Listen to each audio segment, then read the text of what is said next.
எல்லாருக்கும் வணக்கம். இந்த கதையை எழுதி உங்களுக்கு சொல்லிட்டு இருக்கிற என்னுடைய பெயர் இந்து. 2024வது வருஷம் நம்ம சிந்தனை பெட்டகம் சேனல்ல நான் எழுதுற முதல் கதை இந்த கதை தான். எல்லாரும் நல்ல உடல் நலத்துடனும் மனமகிழ்ச்சியுடனும் இருக்கணும். வாங்க நம்மளுக்கு சிந்தனை பெட்டகத்துல புதுசா எழுதக்கூடிய, அதுவும் 2024ல முதல்ல எழுதக்கூடிய கதையை பார்க்கலாம். நாம இன்னையிலிருந்து பார்க்க போற கதையினுடைய பெயர் ரகசியம் புதைந்த இரவுகள். ஈவினிங் ஒரு 4 மணிக்காட்ட தன்னோட வீட்டில் லக்கேஜ் எல்லாம் பேக் பண்ணிட்டு இருக்கிறான் சசி.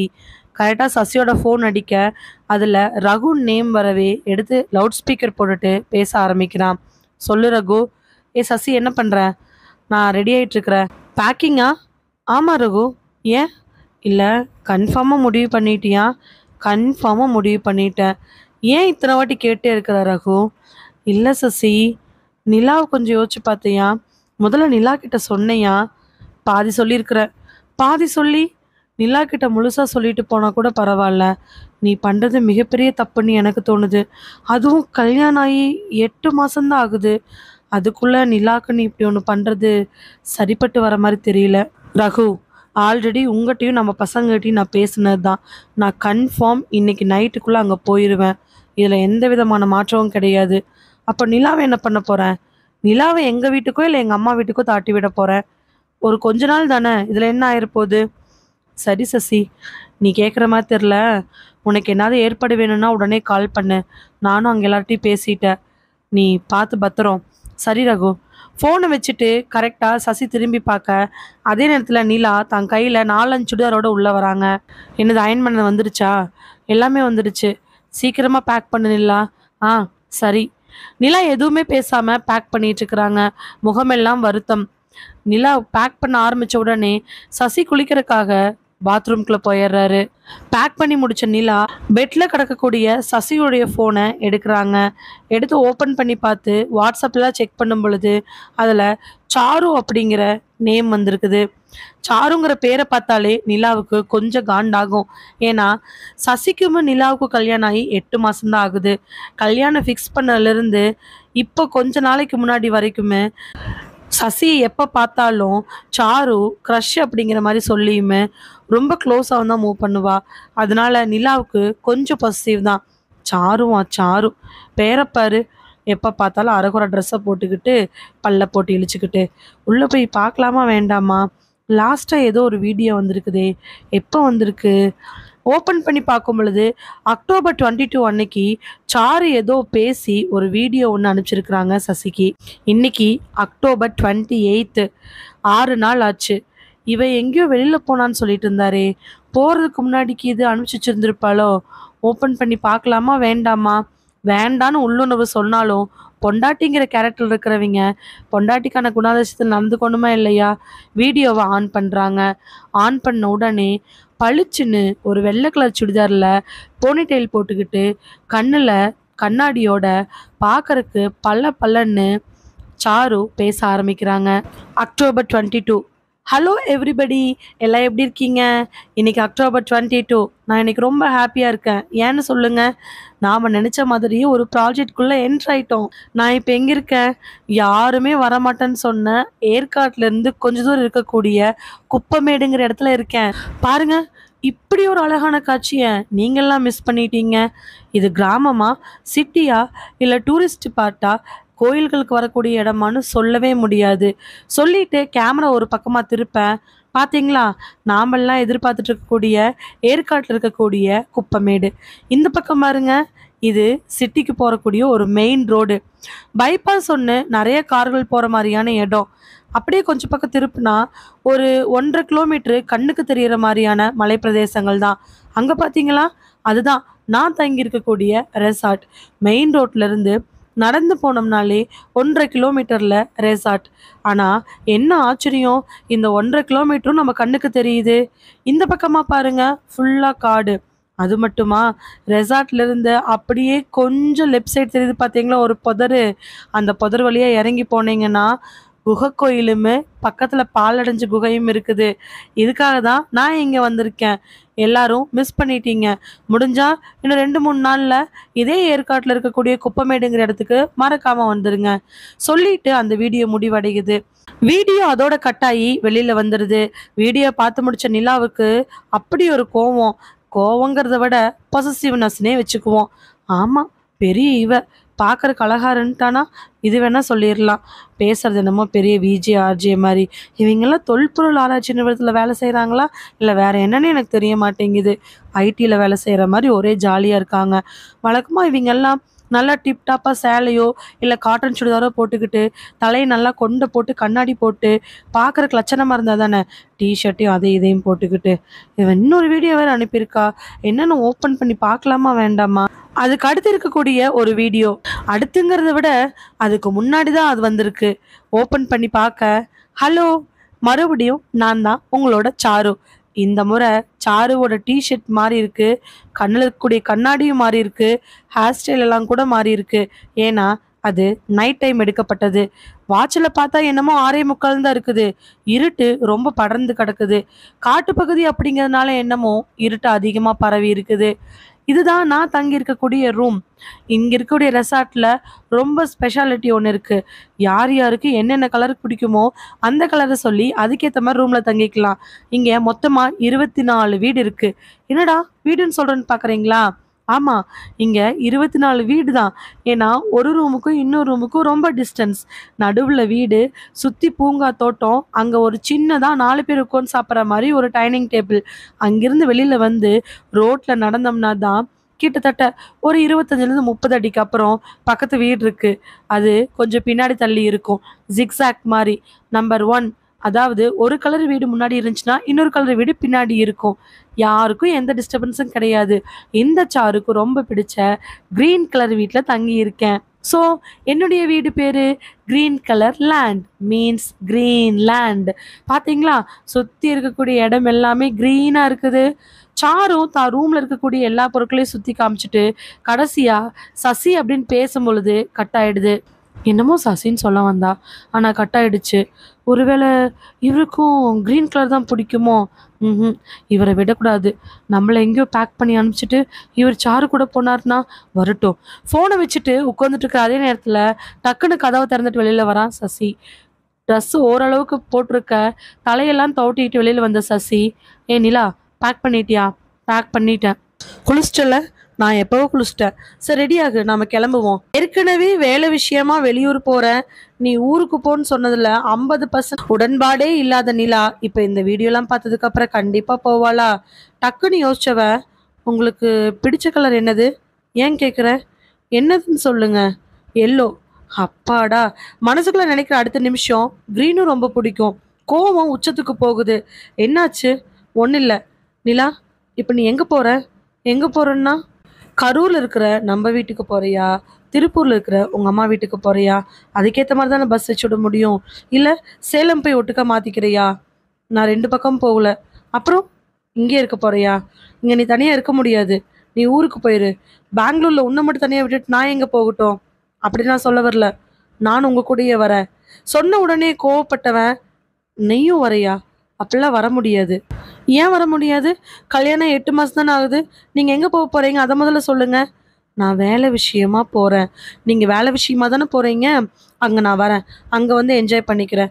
எங்கே போனாலுமே வேலை செய்கிறது, சாப்பிட்றது, தூங்குறது இதானே என்னுடைய வேலை. நீங்கள் வேலை செய்கிற இடத்துக்கே வந்து நான் பண்ணுறேன். எப்படியும் நீங்கள் தங்கறதுக்கு உங்களுக்கு ஒரு ரூம் போடுவாங்கள்ல, அப்படி ரூம் போடலினாலும் பரவாயில்ல, நாமளே ஒரு ரூம் போட்டு இருந்துக்கலாம். என்னையும் கூட்டிகிட்டு போங்க. முடியாது நிலா. ரொம்ப நேரமா 2 பேத்துக்குள்ள இந்த ஆர்கியூ போயிட்டே இருக்குது.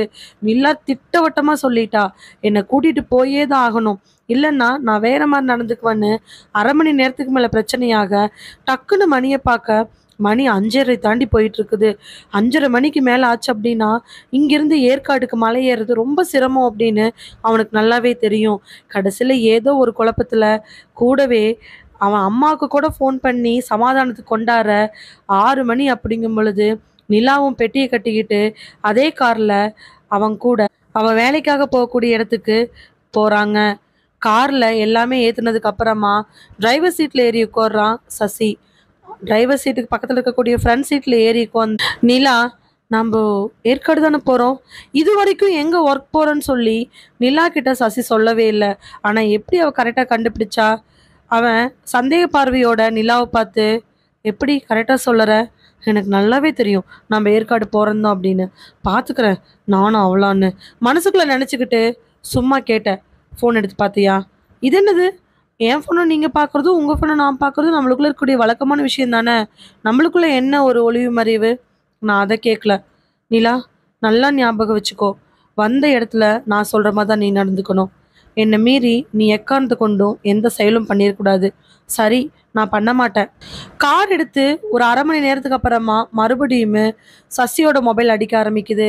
அதில் ரகுன் வர அவன் காதில் போட்டிருக்கக்கூடிய ப்ளூடூத் ஹெட்செட்டை ஆன் பண்ணுறான்.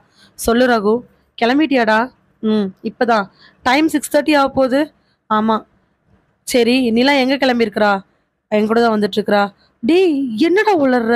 அவளை கூட கூட்டிகிட்டு போறியா? ஆமாம், வேற வழி இல்லை. டேய் சசி, பிரச்சனை பெருசாயிட்டே போகும்னு நினைக்கிறேன்டா. என்ன பண்ணுறது? அவ தான் கேட்க மாட்டேங்கிறா. டேய், அந்த இடத்துக்கு நிலாவை. ரகு, நீங்கள் சொல்கிற எதையுமே நான் நம்பலை. ஏன்? சாரு சொன்னது கூட நான் சுத்தமாக நம்பவே கிடையாது. அதனால தான் நம்பிக்கையோட நிலாவை நாங்கள் கூட்டிகிட்டு போயிட்டுருக்குறேன். நீ கவலைப்படாத ரகு, எல்லாமே சீக்கிரமாக வெளியில் வரும். அதுக்கு இல்லை சசி, ஏற்கனவே சாரு அங்கே. நான் பார்த்துக்கிறேன், நீ அமைதியா இரு. சரிடா, எதனால பார்த்துக்கோ. எதுவாக இருந்தாலும் கால் பண்ணு. போய் சாருவை பார்த்த உடனே எங்கள்கிட்ட சாருவை பேச சொல்லு. சரி. ஃபோனை வச்சிட்றான் சசி. சசி ஃபோனை வச்சதுக்கு அப்புறமா ஒரு முறை நிலா, என்ன சாருன்னு பேர் வந்துச்சு? ஆமாம், ரகு கேட்டால் அதனால சொன்னேன். சாரு அங்கே தான் இருக்காளோ? நீ அமைதியாக வா நிலா. நான் என்ன சொன்னேன் உன்கிட்ட? இந்த ட்ரிப்பை ஆரம்பிச்சதுலேருந்து திரும்பி வர வரைக்கும் நீ என்கிட்ட எந்த கேள்வி கேட்குறான்னு சொன்னேன் இல்லையா? அக்டோபர் 28 சசி நிலா 2 பேரும் அந்த ஏற்காட்டு மலையில் இருக்கக்கூடிய குப்பமேடு அப்படிங்கிற பகுதியை நோக்கி போகிறாங்க. சசி கிட்ட பேசிட்டு ஃபோனை பேக்கெட்ல போட ரகு. பின்னாடி உட்காந்துருக்கக்கூடிய பிரியா, என்னடா ஆச்சு? கிளம்பிட்டான். ஏன்டா இவன் சொன்ன பேச்சை கேட்க மாட்டேங்கிறான்? அப்புறம் என்ன பண்றது பிரியா? சாருதா ஃபோன் எடுக்கவே இல்லையே, அதனால தான் அவன் போயிட்டு இருக்கிறான். நாம் இந்த ப்ராஜெக்டை எடுத்துருக்க கூடாதுடா. கவலைப்படாத, ஏதாவது ஒரு வழியில் நல்லது நடக்கும். அவன் போய் சாருவை பார்த்து அவன் கூட வரட்டும். கூட அவன் பொண்டாட்டி போறான்ல. ஆமா பிரியா, நீலாம் சொன்ன பேச்சு கேட்காம கூட போறா. என்ன பண்றது? வா பார்த்துக்கலாம் சொல்லிட்டு காரை நிறுத்திட்டு பிரியாவும் ரகுவும் நடந்து போகிறாங்க. பிரியாவும் ரகுவும் ஹஸ்பண்ட் ஒய்ஃப் தான், ஆனால் ஒரே டிபார்ட்மெண்ட்டில் வேலை செஞ்சுக்கிட்டு இருக்கிறாங்க. தங்களோட அப்பார்ட்மெண்ட்டு கீழே இருக்கக்கூடிய கார் பார்க்கிங்கில் பைக்கை நிறுத்திட்டு 2 பேர் இறங்கி நடந்து போகும் பொழுது ரகுவோட மொபைலுக்கு ஏதோ ஒரு மெசேஜ் வருது. வழக்கமாக வாட்ஸ்அப்பில் வரக்கூடிய ஏதாவது மெசேஜாக இருக்குன்னு நினச்சிக்கிட்டு ரகு அப்போதைக்கு அதை கண்டுக்கல. ஸ்டெப் ஏறி வீட்டுக்கு போய் கதவை திறந்து போய் ஹாலில் உட்காந்ததுக்கு அப்புறமா தான் 2 நிமிஷம் அப்படியே ஓய்வு எடுத்துட்டு ஃபோனை எடுத்து பார்க்குறான். வாட்ஸ்அப்பில் சாருவோட நம்பர்லேருந்து ஒரு மெசேஜ் வந்திருக்குது. பிரியா, பெட்ரூம்குள்ள ஹேண்ட்பேக் வைக்கிறதுக்காக போன பிரியா, என்ன ரகு நீங்க ஒரு நிமிஷம் வா. பெட்ரூம்லேருந்து ரகு கூப்பிட்ட உடனே பிரியா வெளியில வரா. என்ன? சாரு மொபைல்லேருந்து எனக்கு ஒரு மெசேஜ் வந்துருக்குது. அப்படியா? அவன் எங்கே இருக்கான்னு கேளு. அந்த மொபைலை எடுத்து பார்க்க அது 25th அன்னைக்கு லாஸ்ட்டாக அனுப்பின மெசேஜ். டேய், இது 25th அன்னைக்கு ஏதோ ஒரு வீடியோ அனுப்பிச்சிருக்கிறா. உனக்கு மட்டும் தான் அனுப்பிச்சிருக்கான்னு நினைக்கிறேன். எனக்குலாம் எந்த மெசேஜும் வரல. தான் பேக்கெட்டில் இருக்கக்கூடிய ஃபோனை எடுத்து பிரியா பார்க்க அவளுக்கு எந்த விதமான மெசேஜும் வரல. சரி, என்னென்னு ஓப்பன் பண்ணு, என்னென்னு பார்க்கலாம். அவள் 25th அன்னைக்கு தான் அனுப்பியிருக்கிறா. 3 நாளைக்கு முன்னாடி அனுப்புனது இப்போ தான் ரீச் ஆகுது. நெட்வொர்க் ப்ராப்ளமாக இருக்கலாம். நீ ஆன் பண்ணு. 25th அக்டோபர் அன்னைக்கு சாரு ரகுக்கு அனுப்பின அந்த வீடியோ மெசேஜ் ஆன் ஆக ஆரம்பிக்குது. சுற்றியும் பயங்கரமான இருட்டு, காடுகளுடைய சலசலப்பு சத்தம். எங்கே பார்த்தாலும் பறவைகளும் விலங்குகளும் சின்ன சின்ன பூச்சிகளும் சத்தம் போட்டுட்டு இருக்குது. ஃபோனோட வெளிச்சத்தில் இருண்டு போய் இருக்கக்கூடிய சாருவோட முகம், தலையில் ஒரு குள்ளா ஃப்ரீ ஹேரு, கண்ணாடியெல்லாம் இப்போ கண்ணில் கிடையாது. கழுத்தில் ஒரு மப்ளர் துணி, நல்ல ஸ்வெட்டரு போட்டுட்டு ஒரு சின்ன பல்புக்கு கீழே அந்த வீடியோ வந்து நிற்கிது.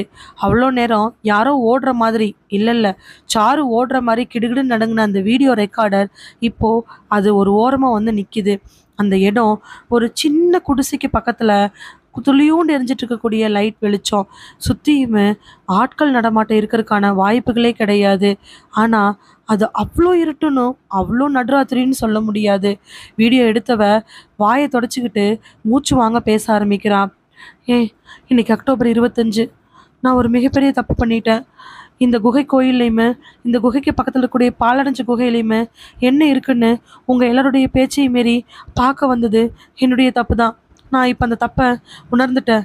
நான் இந்த வீடியோ உங்களுக்கு அனுப்பும் பொழுது உயிரோட இருப்புனா இருக்க மாட்டேனான்னு எனக்கு தெரியாது. இப்போ கூட நான் எந்த இடத்துல இருக்கேன்னு தெரியல. சொல்லிட்டு வீடியோவை ஒரு வாட்டி அப்படியே சுற்றி காட்டுறா. அந்த இடம் ஃபுல்லாக காடு இருட்டாக இருக்குது. அந்த சின்ன வீட்டுக்கு முன்னாடி இருக்கக்கூடிய 2 3 மரங்களுமே, உடஞ்ச மாட்டு வண்டியுமே, துளியுண்டு பல்புமே, அங்கே ஆட்கள் இருக்கிறாங்களா இல்லை இல்லையாங்கிற சந்தேகத்தை எழுப்புது. நான் எங்கே இருக்கிறேன்னு எனக்கு நிஜமாலுமே தெரியல. ஆனால் ஒரே ஒரு விஷயம் சொல்கிறேன். நாமெல்லாம் நினச்ச மாதிரி அந்த குகை கோயிலுமே பக்கத்தில் இருக்கக்கூடிய அந்த பாலடைஞ்ச குகை வீடுமே சாதாரண கிடையாது. இந்த ஏரியாவில் நிறைய அமானுஷ்யங்கள் இருக்குது, தேவையில்லாத விஷயங்கள் இருக்குது. இங்கே வரவங்க நிறைய பேர் இறந்து போயிருக்கிறாங்க. இது மனிதனுடைய செயல்னு கண்டிப்பாக நான் சொல்ல மாட்டேன். இங்கே ஒரு கெட்ட சக்தி இருக்குது. ஒன்றா 2ஆ இல்லை ஒரு கூட்டமானு எனக்கு தெரியல. நீங்கள் எல்லாம் சொன்ன மாதிரி நான் நம்பாமல் வந்தது என்னுடைய தப்பு தான். என் கூட சேர்ந்து சசி இதை நம்பலை. ஆனால் சசி, நான் சொல்கிறேன், இங்கே மற்றவங்கெல்லாம் சொன்ன மாதிரி ஒரு பெரிய விஷயம் இருக்குது. எல்லாரும் தப்பிச்சுக்குங்க. நான் இந்த வீடியோ அனுப்பும் பொழுது உயிரோடு இருப்பேனா இல்லை நான் கிடைப்பேனான்னு தெரியாது. எல்லாரும் பார்த்து பத்திரமா. சொல்லி முடிச்ச உடனே அந்த வீடியோ அதோட கட் ஆயிடுது. ஏய், என்னது இது? ரகு, சாரு என்னன்னு தெரியல. கண்களை பதட்டத்தோட ரகுவும் பிரியாவும் நிக்கிறாங்க. நம்பாம போன சாருவே இந்த நிலைமையில் இருக்கும் பொழுது அதே மாதிரி அந்த இடத்த பத்தி சொன்ன விஷயங்களை நம்பாம போற சசி கூட போயிருக்கக்கூடிய நிலாவோட நிலைமை என்னதான் ஆக போகுது? கார் அந்த ஏற்காட்டை நோக்கி போயிட்டு இருக்குது. காருக்குள்ள ஏற்கனவே ஏசி இருக்க, வெளியில இருக்கக்கூடிய கிளைமேட்டு ரொம்ப ஜில்லுன்னு இருக்க, தன்னுடைய ஷால் எடுத்து போத்துறா நிலா. சசி, ரொம்ப குளிருது இல்ல? பின்ன ஏற்காடு குளிராமையா இருக்கும்? ஏன் வண்டி இருந்து எங்கிட்ட ஒரு வார்த்தை கூட பேச மாட்டேங்கிறீங்க? மணி இப்போ 10 o'clock மேல ஆகுது. ஏதாவது சாப்பிடலாமான்னு கேட்டாலுமே பதிலே பேசாம வந்துட்டு இருக்கிறீங்க. நிலா, டைம் ரொம்ப லேட் ஆயிட்டே போயிட்டு இருக்கு. நாம இங்க சாப்பிட முடியாது. ரெசார்ட்ல போய் நம்ம சாப்பிட்டுக்கலாம். ரெசார்ட்ல புக் பண்ணிட்டீங்களோ?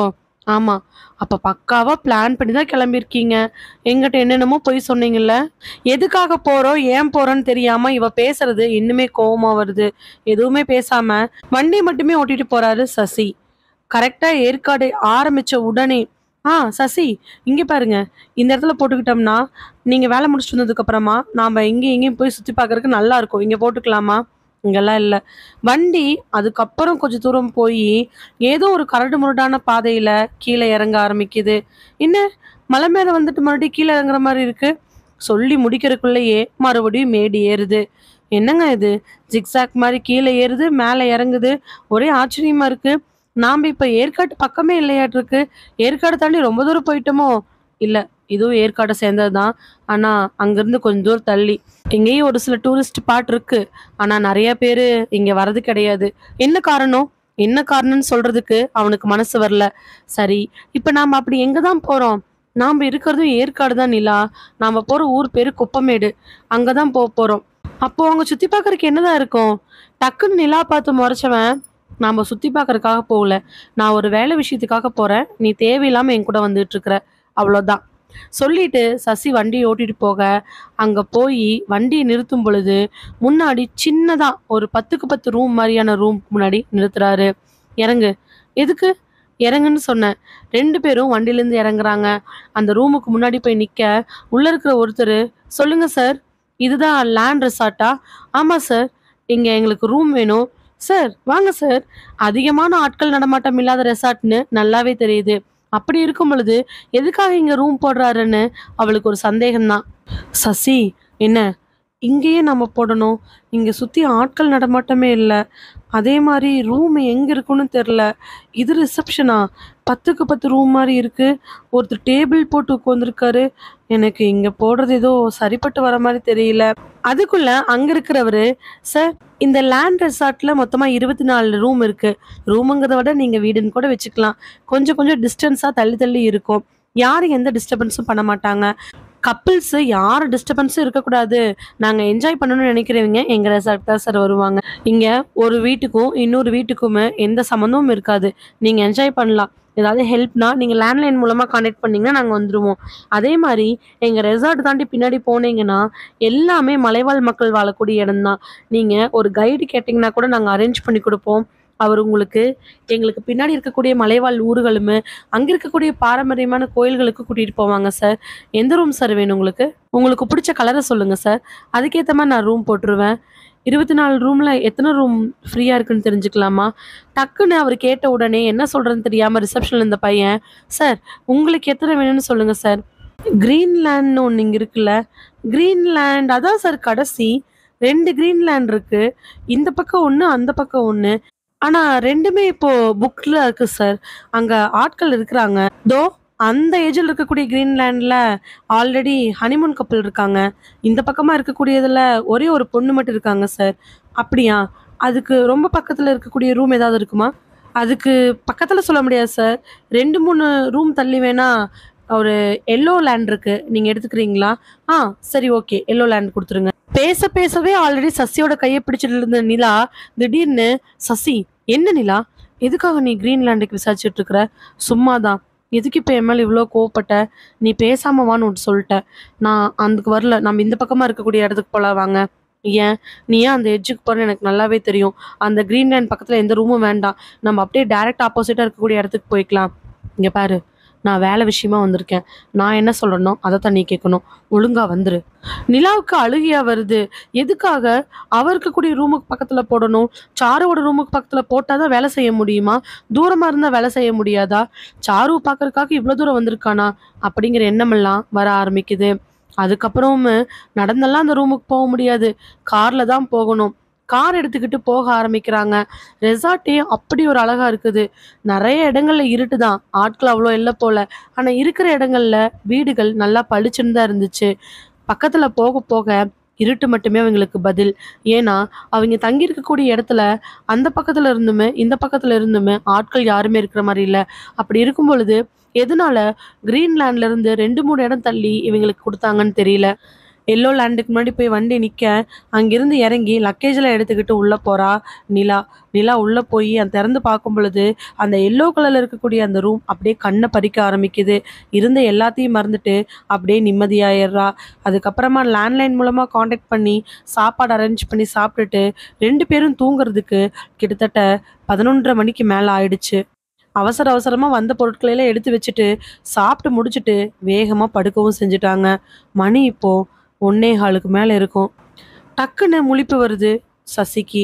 எந்திரிச்ச சசி பக்கத்துல இருக்கக்கூடிய நிலாவை பார்க்க, நிலா என்னமோ ரொம்ப தூரம் கார் ஓட்டிட்டு வந்த மாதிரி அடிச்சு போட்ட மாதிரி தூங்கிட்டு இருக்கிறா. நிலா, நிலா, நிலா எதுவுமே பேசாம படுத்திருக்க. சசி எந்திரிச்சு தங்கிட்ட இருக்கக்கூடிய போனை எடுத்துக்கிட்டு அந்த ரூம்ல இருந்து வெளியில வரா. மெதுவா நிலாவுக்கு சத்தம் கேட்காம ரூம் கதவை சாத்திட்டு மெல்ல மெல்ல நடந்து போக ஆரம்பிக்கிறான். எல்லோ லேண்ட்ல இருந்து கிரீன்லேண்ட் போறது அப்படி ஒன்றும் சாதாரணமான விஷயம் இல்லை. அதுவும் இந்த நைட் நேரத்துல. அங்க நடந்து போற மாதிரி இருக்கக்கூடிய இடத்துல அங்கங்க லைட் போட்டிருக்காங்க. அப்படி ஒன்றும் வெளிச்சம் தெரில. தான் மொபைலில் இருக்கக்கூடிய டார்ச் லைட்டை ஆன் பண்ணிட்டு அவன் நடக்க ஆரம்பிக்கிறான். எல்லோ லேண்டுக்கு அப்புறம் இருக்கக்கூடிய வயலட் லேண்ட், வயலட் லேண்டுக்கு அப்புறம் இருக்கக்கூடிய பிங்க் லேண்ட், அதுக்கப்புறம் இருக்கக்கூடிய ரெட் லேண்ட்னு எல்லாத்தையும் அப்படியே கிராஸ் பண்ண ஆரம்பிக்கிறான். மெல்ல மெல்ல நடந்து கொஞ்ச நேரத்துக்கு அப்புறமா அவன் அந்த கிரீன்லேண்டுக்கு முன்னாடி வந்து நிற்கிறான். கதவு சாத்தப்பட்டிருக்குது. வெளிப்புறமா உள்புறமாங்கிறது தெரியல. இங்க ஒரு கார்டு கொடுப்பாங்க. அந்த கார்டை உள்ள வச்சோம்னா கதவு திறக்கும், வெளில எடுத்தோம்னா கதவு சாத்திரும். சும்மா சாத்தணும் அப்படின்னா கூட அந்த கார்டை உள்புறமா இருக்கக்கூடிய ஒரு இதுல வச்சுதான் சாத்திட்டு வரணும். அப்படிதான் இப்போ அவனுடைய ரூமை சாத்திட்டு வந்திருக்கான். ஆனா இப்போ இந்த இடத்துல அவ எப்படி சாத்திருப்பா? சாரு ஒருவேளை உள்ள இருப்பாளா? மொபைல் சிக்னல் கிடைக்காதனாலதான் சாரு யாருக்கிட்டையும் பேசலையா? இல்ல இந்த நைட் நேரத்துல அந்த குகை கிட்ட போயிருப்பாளா என்னமோன்னு பல எண்ணங்கள்ல அந்த கிரீன்லேண்டை நோக்கி நடக்க ஆரம்பிக்கிறான். மெல்ல மெல்ல அவன் நடந்து அந்த வீட்டுக்கு முன்னாடி, அதாவது சாருவோட ரூமுக்கு முன்னாடி போய் அந்த கதவை திறக்க முயற்சிக்கிறான். அவனுடைய நேரமோ என்னமோ கதவு திறக்கப்படுது. கதவு திறந்த உடனே உள்ள போறவன், சாரு, சாரு, சாரு, நான் சசி வந்திருக்கேன். இருக்கியா சாரு? லைட் ஆன் பண்ண, லைட் ஆன் ஆகுது. ஆன் பண்ணி பார்த்தவனுக்கு கண்ணெல்லாம் ஆச்சரியம். காரணம், அந்த ரூம்குள்ள என்ட்ரான உடனே வலது பக்கமா ஒரு சின்ன ரூம், அதாவது பெட்ரூம். அதுக்கு அடுத்து இருக்கக்கூடியது ஒரு பெரிய மாஸ்டர் ரூம். இந்த 2க்கும் பொதுப்படையா இருக்கக்கூடிய ஒரு ஹால். ஹால்லேயே தான் டைனிங் டேபிள். கிச்சன் அப்படின்லாம் எதுவுமே கிடையாது. சாப்பாடு வெளியில வாங்கி தான் சாப்பிட்டுக்கணும். அப்படி அவன் பார்த்த ஆச்சரியமான காட்சி, வந்ததிலிருந்து அவளுடைய பொருட்கள் அப்படியே வச்சிருக்கிற மாதிரி இருக்கிறது தான்.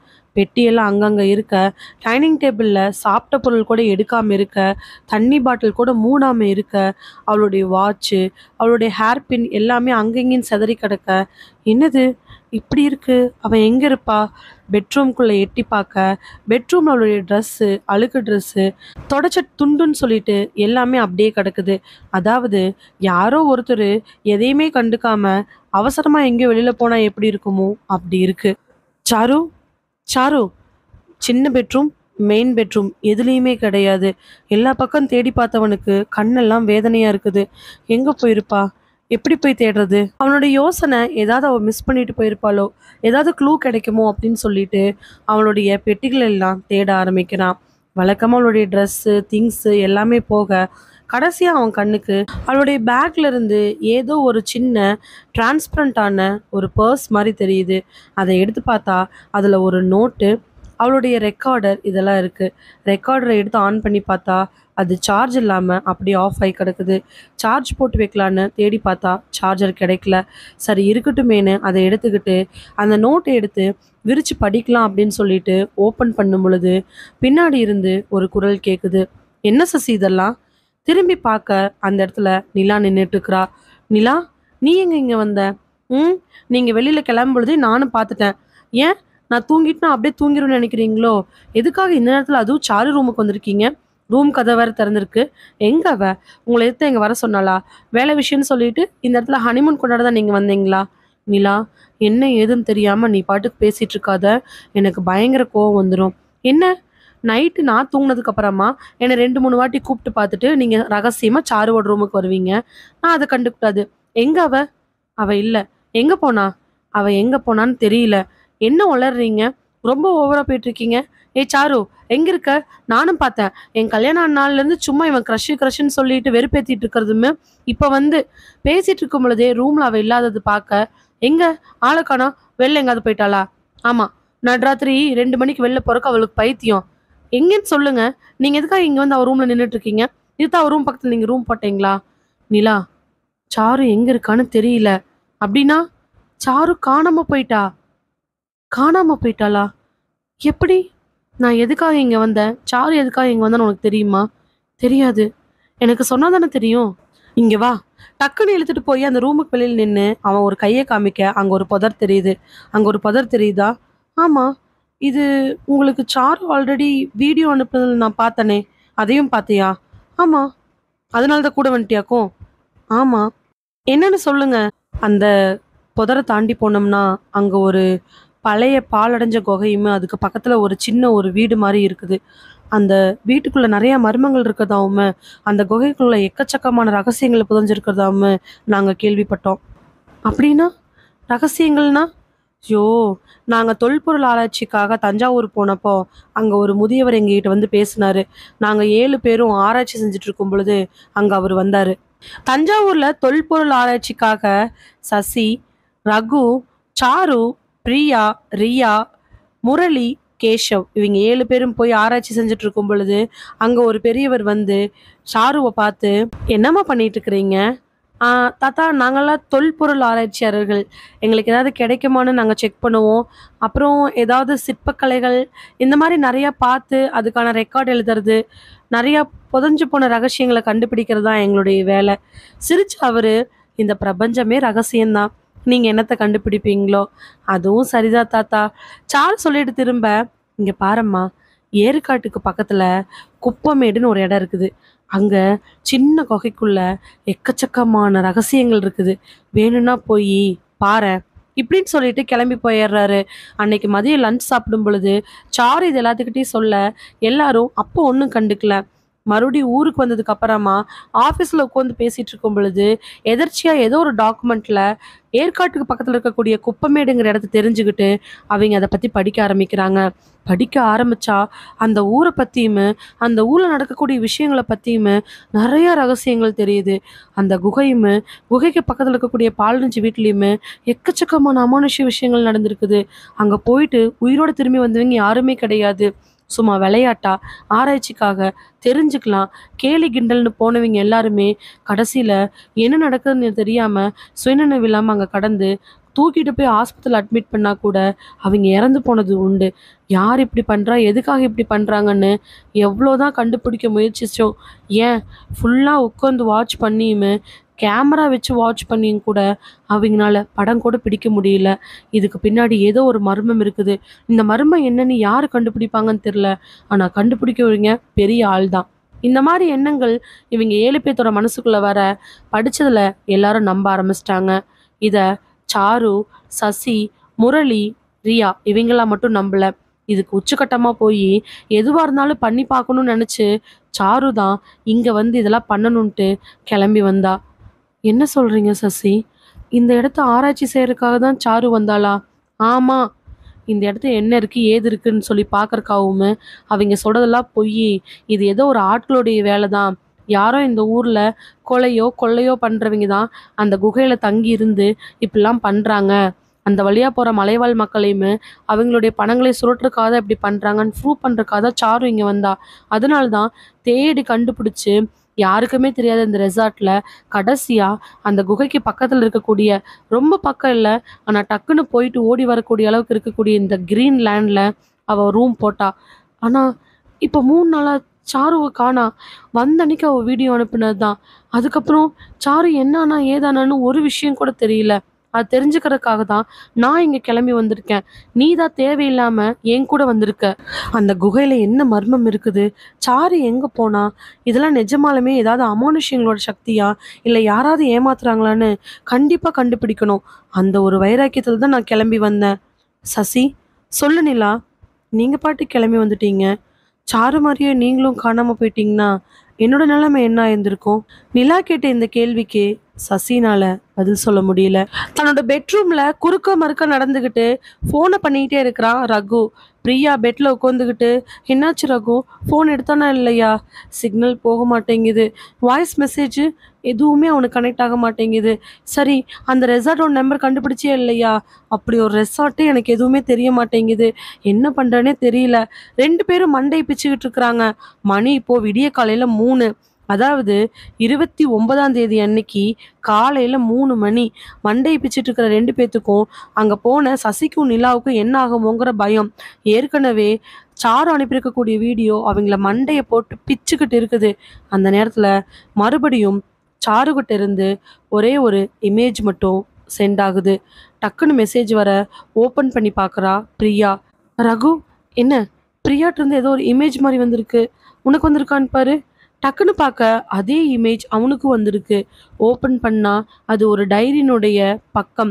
அந்த டைரியினுடைய பக்கத்துல முதல் இதுல ரகசியம் புதைந்த இரவுகள் அப்படின்னு இருக்க, அதுக்கு கீழே சாருவோட கையெழுத்துல நிறைய பாயிண்ட்ஸ் இருக்குது. அதுல ஒவ்வொரு பாயிண்டா படிக்க ஆரம்பிக்க ரகுவுக்கும் பிரியாவுக்கும் கண்கள்ல அச்சம் தொத்திக்கிட்டே வருது. அதெல்லாம் சும்மா மனுஷங்களுடைய வேலை தான், அமானுஷ்யம் கிடையாது, ஒன்றும் கிடையாது, இதெல்லாம் ஏமாத்து வேலைன்னு சொல்லிட்டு போன சாருவோட முதல் வார்த்தையே குகைக்குள்ள இருக்கக்கூடிய அமானுஷ்யங்கள் இந்த உலகத்துக்கு அப்பாற்பட்டது அப்படின்னு ஆரம்பிச்சிருக்க. அதை பார்த்த 2 பேர்த்துக்கும் என்ன பண்றதுன்னு தெரியாம நின்றுகிட்டு இருக்கிறாங்க. அக்டோபர் 25 காலையில தனக்கு தேவையான எல்லா பொருட்களையுமே ஒரு சின்ன பேக்ல எடுத்துக்கிட்டு, கூடவே ரெக்கார்டர், கேமரா, ஸ்பீக்கரு, ஃபோனு, அதுக்கு பவர் பேங்க்குன்னு ஹெட்செட் முதற்கொண்டு எடுத்துக்கிட்டு சாரு ரூம்லேருந்து வெளியில் வரா. வெளியில் வந்தவ வேக வேகமாக நடந்து ரூமுக்கு முன்னாடி வந்து நின்று ஒரு முறை ரூமை சுற்றி பார்த்துட்டு பயங்கர உற்சாகத்தில் தன்னோட மொபைல் எடுத்து வீடியோ ரெக்கார்ட் பண்ணுறா. ஹலோ டியூட்ஸ், நான் பாருங்க இன்னைக்கு என்ன பண்ண போகிறேன்னு. இன்னைக்கு இந்த ஊர்லேருந்து நடந்து போய் ஒரிஜினல் குப்பமேடு அப்படிங்கிற இடத்த அடைய போகிறேன். அங்கே அடைஞ்சு அந்த குகைக்குள்ளேயுமே பாலடைஞ்சு அந்த வீட்டுக்குள்ளே என்ன இருக்குன்னு மக்கள்கிட்ட கேட்க போகிறேன். அவங்கெல்லாம் என்ன பதில் சொல்கிறாங்கன்னா உங்களுக்கு நான் அப்டேட் பண்ணிக்கிட்டே இருக்கிறேன். இந்த இடத்துல இருக்கக்கூடியது எல்லாமே சும்மா நான் ப்ரூவ் பண்ண போகிறேன், கவலைப்படாமல் இருங்க. கவலை எதுக்கு, ஆர்வமாக கூட இருங்க சொல்லிட்டு அந்த ரெக்கார்டை ஆஃப் பண்ணிட்டு நடக்க ஆரம்பிக்கிறா. எப்பவுமே வழக்கமாக அந்த பக்கமாக போகக்கூடாது. அப்படி போனோம்னா அந்த காட்டு பகுதியில் போய் அந்த குப்பமேடுங்கிற ஒரிஜினல் இடத்தான் போய் அடைய முடியும். வழக்கமாக அந்த வழியை யாரும் போக மாட்டாங்க. இன்னும் சொல்ல போனால் அந்த பக்கம் ரூம்லேயே யாருமே இருக்க மாட்டாங்க. இவ தான் இந்த இடத்துல வந்து தங்கியிருக்கிறா. எடுத்துக்கிட்டு போகும் பொழுது அங்கே வேலை செய்யக்கூடிய ஒருத்தர், ஏமா சொல்லுங்க, என்னம்மா இந்த பக்கம் போகிறீங்க, இங்கே வழி இல்லையே? இல்லை காட்டு பகுதி இருக்குது, இல்லம்மா, நீங்க எதுக்காக இந்த பக்கம் போகணும்? இங்க வேண்டாமே. இல்ல, நான் இந்த காட்டு பகுதிய சுத்தி பார்க்கலான்னு போறேன். எதுக்குமா? உங்களுக்கு தேவையில்லாத வேலை. இந்த பக்கமா போங்க. கரெக்ட்டா நீங்க நம்மளுடைய கேட் தாண்டுனதுக்கு அப்புறமா நெறைய பஸ்ஸு, நெறைய வேனு, டூரிஸ்ட் வண்டிலாம் வரும். அதுல ஏறி வேணுங்கிறத போய் பார்க்கலாம்ல. எதுக்கு இந்த காட்டு பகுதிக்குள்ள போறீங்க? இல்ல, நான் குப்பமேட்டுக்கு போகணும். டக்குன்னு அவ அப்படி சொன்ன உடனே அங்க வந்தவரு 2 நிமிஷம் அமைதியாயிட்டு, இன்னும் கொஞ்சம் பக்கமா வந்து நிக்கிறாரு. என்ன சொன்னீங்க? குப்பமேட்டுக்கு போகணும்னு சொன்னேன். நீங்க யாரும்மா? ஏன் கேட்குறீங்க? இல்ல கேட்டேன். நான் இங்க சும்மா டூரிஸ்ட்டுக்காக இல்லம்மா. குப்பமேட்ட பத்தி ஃபுல்லா தெரிஞ்சவங்களுக்கு மட்டும் தான் அந்த ஊருடைய பேரு குப்பமேடுன்னு தெரியும். இல்லைன்னா, இந்த ஒட்டுமொத்த ஏரியாவுமே குப்பமேடுன்னு தான் நெனச்சிட்டு இருக்கிறாங்க. இது நாள் வரைக்கும் நான் இங்க எத்தனையோ வருஷம் வேலை செய்றேன். யாருமே இந்த ரெசார்ட் இருக்கக்கூடிய இடத்தையுமே குப்பமேட்டையும் பிரிச்சு சொல்லி வாய்ப்பே இல்ல. இந்த இடத்த பத்தி முழுக்க முழுக்க தெரிஞ்சவங்க மட்டும் தான் இந்த இடம் இருக்கக்கூடிய இடத்துக்கு இருக்கக்கூடிய உண்மையான பேரையுமே எங்களுடைய ரெசார்ட்டுடைய பேரை சொல்லுவாங்களே தவிர, குப்பமேடுன்னு தான் சொல்லிட்டு இருக்கிறாங்க. நீங்க யாரு? ச்சே! அப்படிலாம் இல்ல. நான் இங்க 2, 3 வாட்டி பேசும்பொழுது யாரோ ஒருத்தர் சொன்னாங்க, "குப்பமேடுங்கிறது இன்னும் கொஞ்சம் உள்ள போகணும். இந்த ரெசார்ட் பேர சொல்லி சொல்லுங்கன்னு" சொன்னாங்க. அதனால தான் சொன்னேன். சரிம்மா, பார்த்து போயிட்டு பத்திரமா வாங்க. அவருக்கு மனசே இல்ல அப்படின்னாலுமே, சாரு கண்டிப்பா போவேன்னு சொன்னதுனால ஒண்ணுமே சொல்லாம அவர் அங்க இருந்துட்டு, சாரு ஒரு குறிப்பிட்ட இடத்த தாண்டுனதுக்கு அப்புறமா அங்கிருந்து திரும்பி வந்துடுறாரு. அவளுமே நடக்கிறா, நடக்க ஆரம்பிக்கிறா. கரெக்ட்டா அந்த புதர்கிட்ட போகும் பொழுது, அவ கண்கள் அந்த பாழடைஞ்ச வீட்டையுமே, அந்த குகை கோயிலையுமே தேட ஆரம்பிக்குது. இவளுடைய பிளான் என்னன்னா, காலையில இப்ப 10 மணி. இங்கிருந்து கொஞ்ச தூரம் நடந்தோம் அப்படின்னா, ஒரு ஊர் வரும். அந்த ஊர் தான் ஒரிஜினல் குப்பமேடு. அங்க போய் அங்க இருக்கக்கூடிய மக்கள்கிட்ட இந்த பாழடைஞ்ச குகையுமே, வீட்டையும் பத்தி தெரிஞ்சுக்கிட்டு, அதுக்கப்புறமா இந்த இடத்துக்கு வரலான்னு நெனச்சிட்டு இருந்தா. ஆனா, அவனால அந்த இடத்த விட்டு நகரவே முடியல. கம்முனு நம்ப இப்பவே போயிட்டா என்ன? அவ நிக்கிற இடத்துக்குமே, அந்த குகைக்குமே ரொம்ப தூரம்தான். ஆனாலும் மனசு கேட்கல. நடக்க ஆரம்பிச்சா ஒரு 20 நிமிஷத்துக்கு மேல ஆகும் அந்த குகைய போய் அடையறதுக்கு. ஆனா அவ கண்ணுக்கு அது நல்லாவே தெரியுது. குகைக்கு பின்னாடி ஒரு வீடும் நல்லாவே தெரியுது. இத தாண்டி போயிட்டா தான் என்ன? போய் பார்த்துட்டு அதுக்கப்புறம் ஊருக்கு போனா என்ன? ஊருக்குள்ள போய் விசாரிக்கும் பொழுது, நாம இந்த குகைக்குள்ள போயிட்டு வந்ததோட அனுபவம் இருந்துச்சுன்னா, நமக்கு ச்சே! வேண்டாம். நாம இப்ப போனோம்னா சரிப்பட்டு வராது. ஆட்கள் எல்லாம் இந்த இடத்துல நடந்துகிட்டு இருக்கிறாங்க. யாராவது பார்த்தாங்க பிரச்சனை ஆயிடும். அதனால நம்ம போயிட்டு திரும்பி வரும்பொழுது பார்த்துக்கலாமே. 2 மனசோட ஊர நோக்கி நடக்க ஆரம்பிக்கிறா. வாட்டர் பாட்டில் இருக்கக்கூடிய தண்ணி எல்லாமே தீந்து போனதுக்கு அப்புறமா அவ கண்ல ஒரு வீடு தெரியுது. உற்சாகமா போய் அந்த வீட்டுக்கு முன்னாடி நின்னு, "யாராவது இருக்கீங்களா? இருக்கீங்களா?" உள்ள இருந்து ஒரு 50, 55 வயசு மதிப்புத்தக்க ஒரு பாட்டி வெளியில வராங்க. "யாருப்பா நீங்க?" "நான் இங்க டூரிஸ்ட்டுக்காக வந்தேன்." "அதுக்கு இங்கேயே வந்தீங்க?" "இல்ல இந்த வழியா வந்தேன். உங்களையெல்லாம் பார்க்கலான்னு வந்தேன்." "பார்க்குற அளவுக்கு இங்க ஒண்ணுமே இருக்காதே." சொல்லும் பொழுதே அவ கண்கள் அந்த ஊர சுத்தி வருது. அது ஊருன்னே சொல்ல முடியாது.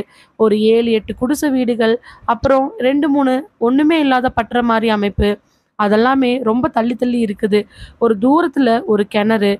அதுக்கப்புறம் ஒரே ஒரு குழாயி தண்ணி வராம இருக்குது. "இந்த ஊருக்கு பேரு தான் குப்பமேடா?"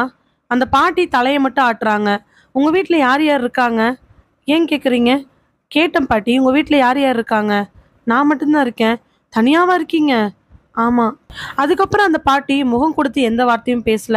சரின்னு சொல்லிட்டு தோள குலுக்கிட்டு, கேமரா எடுத்து எல்லா பக்கத்துலயுமே ஃபோட்டோ எடுக்க ஆரம்பிக்கிறா.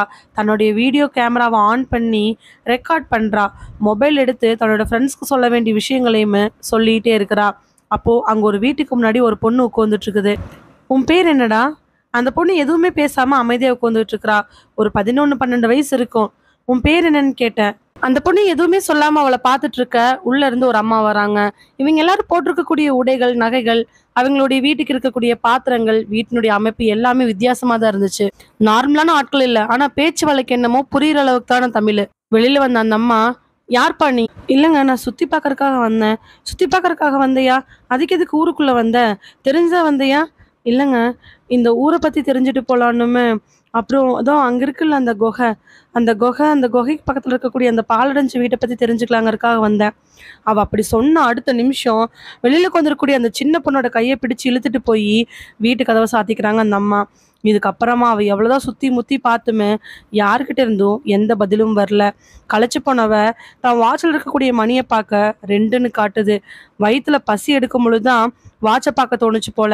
தன்னோட பேக்ல இருந்து எடுத்த சிப்ஸ் பிஸ்கட் எல்லாத்தையும் சாப்பிட்டுட்டு தண்ணியை குடிச்சிட்டு அவ இதுக்கு மேல இங்க நிக்கிறது வேஸ்ட்னு சொல்லிட்டு நடக்க ஆரம்பிக்கிறா. ஒரு 10 நிமிஷம் நடைக்கு அப்புறமா அங்க நிறைய ஆடுகள் போக அந்த ஆட்டை ஓட்டிக்கிட்டு ஒரு தாத்தா ஒருத்தர் போயிட்டு இருக்கிறாரு. இவ வேகமா ஓடி போய் அந்த தாத்தா பக்கத்துல நின்னு, தாத்தா, நான் ஒன்னு கேட்டா நீங்க தப்பா எடுத்துக்க மாட்டீங்கல்ல? அவரு சிரிச்சுக்கிட்டே என்ன அப்படின்னு தலையாட்டுறாரு. வாய் முழுக்க வெத்தலையும் பொயிலையும் போட்டதுனால. நீங்க குப்பமேடு பகுதியை சேர்ந்தவரா? அந்த கிராமத்துல இருந்து வரீங்களா? அவர் இல்லைன்னு தலையாட்டுறாரு. அப்போ நான் கேட்குற கேள்விக்கு பதில் சொல்லுவீங்களா? அவர் என்னன்னு மறுபடியும் தலையாட்ட, அங்க அங்க ஒரு பாழடைஞ்ச குகையுமே ஒரு வீடு இருக்கிறத நான் பார்த்தேன். அந்த குப்பமேடுங்கிற கிராமத்துக்கு போகும் பொழுது அங்க இருக்கிற யாரை கேட்டாலும் பதில் சொல்ல மாட்டேங்கிறாங்க. அதை பத்தி நீங்களா சொல்றீங்களா? அவரு ஒரு நிமிஷம் நின்னு அவளை மேலையும் கீழையும் பார்த்துட்டு வாயில இருக்கக்கூடிய முச்சூடு இதையும் துப்பிட்டு எதுவுமே சொல்லாம இல்ல அப்படிங்கிற மாதிரி தலையாட்டிட்டு போயிடுறாரு. அதுக்கப்புறமா அவ பார்த்த ஆட்கள்கிட்ட கேட்கறதுக்கு பயம், கேட்டாலும் பதில் வராதுன்னு நினைச்சு மெதுவா நடந்து தன்னோட ரூமுக்கு வந்து சாப்பாடு ஆர்டர் பண்றா. ஆர்டர் பண்ணி கொஞ்ச நேரத்துக்கு அப்புறமா சாப்பாடு கொண்டான்ட்டு ஒரு பையன் வரான். ரொம்ப களைப்பா இருக்கிறவளை பார்த்து, என்னாச்சுக்கா ரொம்ப களைப்பா இருக்கீங்க, கம்மனி இவங்கிட்ட கேட்டுருவோமா அப்படின்னு மூளை நினைக்கிறதுக்கு முன்னாடியே டக்குன்னு அந்த பையன்கிட்ட கேட்டுட்டா. அதுக்கு அந்த பையன் ஒரு நிமிஷம் நின்றுட்டு, அக்கா, எதுக்கு இதெல்லாம் உங்களுக்கு தேவையில்லாத வேலை? வந்தீங்கள அதை மட்டும் பார்த்துட்டு போலாம்ல. சொல்லுப்பா, அந்த குகையில அப்படி என்னதான் இருக்குது? அதுக்கு பக்கத்துல இருக்கிற பாலடைஞ்ச வீட்டுல அமானுஷ்யங்கள் இருக்குன்னு சொல்றாங்க, அதெல்லாம் உண்மையா?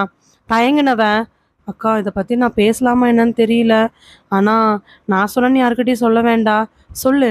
அந்த குகைக்குள்ள நிறைய தங்கம் புதையல் வைரம் இருக்குதுன்னு ஒரு காலத்துல சொல்லிட்டு இருந்தாங்க. அதை எடுக்கிறதுக்காக போனவங்க எல்லாருமே வரிசையை இறந்துகிட்டே இருந்தாங்க. அதுக்கப்புறமா எவ்வளோ முயற்சி செஞ்சுமே அந்த குகைக்கு பக்கத்துல யாருமே போறது கிடையாது. 2வது விஷயம், அந்த குகையில பெண் ஒருத்தி எப்ப பார்த்தாலுமே சத்தம் போட்டு சிரிக்கிறதாவும் கொலுசோட கால் சத்தம் கேட்கறதாவும், இது கூட அடிக்கடி ஆணும் பெண்ணும் சண்டை கட்டிக்கிற மாதிரியான விஷயங்கள், குழந்தை அழுகிறது, நைட் நேரத்துல யாரோ ஒருத்தர் அங்க உலாவிட்டு இருக்கிறதெல்லாம் சின்ன சின்ன விஷயங்களா நிறைய பேர் பார்த்ததா சொல்லிட்டு இருந்திருக்கிறாங்க. ஆனா அது எந்த அளவுக்கு உண்மைன்னு தெரியல. இதெல்லாம் உண்மையாப்பா? அது தெரியாதுக்கா. இந்த குகைக்கு பின்னாடி நிறைய வரலாறு சொல்லப்படுது. அதாவது இந்த குகைய ஒரு அரண்மனையிலிருந்து ஒரு ராஜா காவல் காத்துட்டு இருந்ததாவும், அவர் அந்த குகையில சாமி வச்சு கும்பிட்டுட்டு இருக்க, அங்க அந்த சாமியை பார்த்துக்கிறதுக்காக இருந்த ஒரு பெண்ணை அவர் தவறான முறையில் நடத்துனதுனால அவர் சாபத்துக்கு ஆளாயிட்டாரு அப்படின்னு ஒரு கதை இருக்கு. அப்புறம் வேற என்னாச்சு? இல்லக்கா, அதுக்கப்புறம் இன்னொரு கதையும் இருக்குது. ராஜா ஒருத்தர் ஒரு பெண்ணை காதலிச்சு அந்த பெண்ணுக்காக தவம் பிரிஞ்ச அந்த குகை, அந்த பெண் கிடைக்காதனால ராஜா அங்கேயே தன்னை மாச்சுக்கிட்டாரு. அந்த பெண்ணு அதுக்கப்புறமா அந்த குகைக்கு வந்து ராஜாக்காகவே தன்னுடைய வாழ்க்கை கழிச்சா அப்படின்னும் ஒரு பேச்சு இருக்குதுக்கா. இதெல்லாம் நிஜமாலுமா? இதே மாதிரி அந்த குகையில அமானுஷ்யங்களுக்கான கதைகள் சொல்லிக்கிட்டே போகலாம். நானே 7 8 கேட்டிருக்கேன். எல்லாமே ரொம்ப விசித்திரமானதா இருக்கு. ஆனா அதுல ரொம்ப முக்கியமான ஒரு விஷயம், எனக்கு நான் கேட்டதுலேயே ரொம்ப பயங்கரமான கதையும் அதுதான். என்னது? அந்த குகையில் இருக்கக்கூடிய சாமியை கல்யாணம் பண்ணிக்கணும்னு சொல்லிட்டு ஒரு சின்ன பொண்ணு அந்த குகைக்கு பக்கத்துல இருக்கக்கூடிய குடிசையில வாழ்ந்துட்டு வந்துட்டு இருந்திருக்கிறா. அந்த கடவுளை எப்படியாவது கல்யாணம் பண்ணிக்கணும் அப்படின்னு அவ தவம் இருந்திருக்கிறா. அவ தவம் இருக்கும் பொழுது அந்த குப்பமேடு அப்படிங்கிற ஊர்ல இருந்த மக்கள்ல 4 5 பேர் அந்த பொண்ணை பாலியல் வன்கொடுமை செஞ்சுட்டாங்கக்கா. அது மட்டும் இல்லாம அந்த பெண்ணை அடிச்சு அங்கேயே கொன்னும் போட்டு இருந்திருக்கிறாங்க. அதுக்கப்புறமா அந்த பொண்ணு அங்கேயே ஆவியா உலாவிட்டு இருந்திருக்கிறா. இதுல இன்னொரு ஆச்சரியமான விஷயம் இருக்குதுக்கா. என்னது? அந்த பொண்ணு இறந்து கொஞ்ச நாளுக்கு அப்புறமா அந்த ஊர்ல இருக்கக்கூடிய எல்லாருமே அப்படியே கொஞ்சம் கொஞ்சமா அந்த ஊரை விட்டு வெளியில போக ஆரம்பிச்சிட்டாங்க, காரணமே இல்லாம.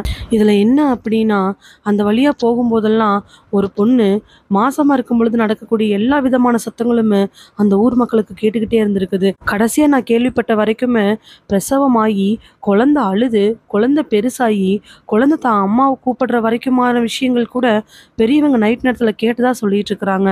ஆனா அப்படி யாருமே அங்க இல்லை அப்படிங்கறதுதான் உண்மை. நீங்க யாரும் உள்ள போய் பார்த்தது இல்லையா? அக்கா, நான் ஏதோ வயிற்று பொழப்புக்காக இந்த ரெசார்ட்டுக்கு வேலைக்கு வந்துட்டு இருக்கிறேன். எங்கள் அம்மா இங்கே வேலைக்கு வர்றதுக்கு சுத்தமாக விருப்பமே இல்லை எங்கள் அம்மாவுக்கு. ஆனால் என்ன பண்ணுறது, மற்ற இடங்களை விட இங்கே சம்பளம் அதிகமாக கொடுக்குறாங்க. இங்கே சம்பளம் அதிகமாக கொடுக்கறதுக்கான காரணமே அந்த குகை தான். இந்த குகையை கண்டு நிறைய பேர் இங்கே வரதில்ல. ஏன் இப்போ கூட நான் யாராவது தங்கறக்கு ஆளை கொண்டாந்தனா எனக்கு கமிஷன் இருக்குது. அப்பேற்பட்ட இடம். தெரியாதனமா இந்த ஓனரு நிறைய மதிப்பு போட்டு அட்வான்ஸ்டாக இந்த இடத்தையெல்லாம் கட்டிட்டாரு. இந்த குகையை பற்றி முழுசாக தெரியாமல் யாரும் வரமாட்டேங்கிறாங்க அப்படிங்கிறக்காக என்னென்னமோ பண்ணி இங்கே கொண்டாட வேண்டியதாக இருக்குது. முதல்ல எல்லா வீட்டுகளுக்கும் நம்பர் தான் இருந்துச்சு. Green land, pink land, yellow land, violet லேண்டுன்னு வச்சா எல்லாம் வருவாங்கறக்காக தான் பண்ணுச்சு. ஆனால் அப்பயுமே குப்பமேட்டையுமே இந்த குகையை பற்றி தெரிஞ்சுக்கிட்டு மோஸ்ட்லி யாரும் வர்றது கிடையாது. ஆனால் இதுக்கும் அதுக்கும் கிட்டத்தட்ட ஒரு நிறைய கிலோமீட்டர் டிஸ்டன்ஸ் இருக்குதே. கிலோமீட்டர் டிஸ்டன்ஸ் இருந்தாலுமே டக்குன்னு ஒரு 5-10 நிமிஷத்தில் போகிற தூரத்தில் தானக்கா இருக்குது. அதனால தான் மோஸ்ட்லி யாரும் இங்கே வர்றது கிடையாது. நடந்து போனாலே ஒரு 1/4 மணி நேரத்தில் ரீச் ஆகக்கூடிய மாதிரி இருக்க இடத்துல இப்படி ஒரு அமானுஷ்யம் இருந்தால் யார் வர முடியும்? சரிப்பா. அக்கா, நான் அந்த இதெல்லாம் உங்ககிட்ட சொன்னேன்னு யார்கிட்டயும் சொல்லிடாதீங்கக்கா. இல்லை இல்லை, நான் எதுவும் சொல்ல மாட்டேன். நீ போயிட்டு வா. வழக்கமா இந்த மாதிரி ஒரு கதையை கேட்டதுக்கு அப்புறமா அந்த குகையை பார்த்து எல்லாருக்கும் பயந்தா வரும். ஆனா சாருவோட மனசுக்குள்ள இப்போ ரொம்ப ஆர்வம் வந்துருச்சு. சாப்பாட்டை பிரிச்சு மொபைலை ஆன் பண்ணி பார்த்துக்கிட்டே சாப்பிட ஆரம்பிக்கிறா. என்ன பண்ணலான்னு யோசிச்சுட்டு இருக்கும் பொழுது அவளுக்கு விக்கல் எடுக்க ஆரம்பிக்குது.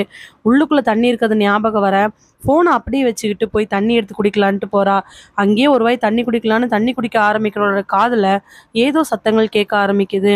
அந்த சத்தம் எங்கிருந்து வருதுன்னு அவ கவனிக்கிறதுக்கு முன்னாடி அந்த சத்தம் கொஞ்சம் கம்மியான வால்யூம்ல இருந்தாலும், அதாவது உற்று கவனிக்கிற மாதிரியான வால்யூம்ல இருந்தாலும் அவளுடைய கவனத்தை ஈர்க்க ஆரம்பிக்குது. நான் கடவுளை கல்யாணம் பண்ணிக்கணுங்கிறதுக்காக இந்த குகைக்கு வந்தேன். இந்த கடவுள் என்னை கல்யாணம் பண்ணிக்குவாரா? இல்லை அந்த அரசர் என்னை அடிமைப்படுத்தி இங்கே வச்சிருந்திருப்பாரா? அரசருக்கு ஏன் மேல ஆசையா? தவம் புரிஞ்சிட்டு இருக்கக்கூடிய இந்த அரசர் எங்க தான் போக போறாரு? வார்த்தைகள் வரக்கூடிய இடத்த நோக்கி வாட்டர் பாட்டிலை மூடிக்கிட்டே மெல்ல மெல்ல நடக்க ஆரம்பிக்கிறா. மணி என்னமோ ஒரு 3-3 தான் இருக்கும். இருந்தாலும் மனசுக்குள்ள பதட்டம். அவ மெல்ல அந்த பெட்ரூம்ல இருந்து டைனிங் டேபிள் இருக்கக்கூடிய போனை பார்க்கறா. சத்தம் அங்கிருந்தா வருதுன்னு ஓரளவுக்கு அவனால புரிஞ்சுக்க முடியுது. அந்த குரல் இன்னும் அவ காதுல ஒலிக்குது. குழந்தைய பெக்கணுங்கிறது என்னுடைய ஆசைதான். ஆனா நான் அரசனுக்காகவோ அந்த கடவுளுக்காகவோ காத்துக்கிட்டு இருந்தவ என்ன போய் இந்த ஊர்ல இருக்கிறவங்க எல்லாம் சொல்லிட்டு குரல் அழுகையும் சிரிப்புமாக இருக்க டப்பு டப்புன்னு வேகமா போய் போனை எடுத்து பார்க்க ஏற்கனவே அவ பார்த்துட்டு இருந்த ரீல்ஸ் ஒன்று ஓடிட்டு இருக்குது.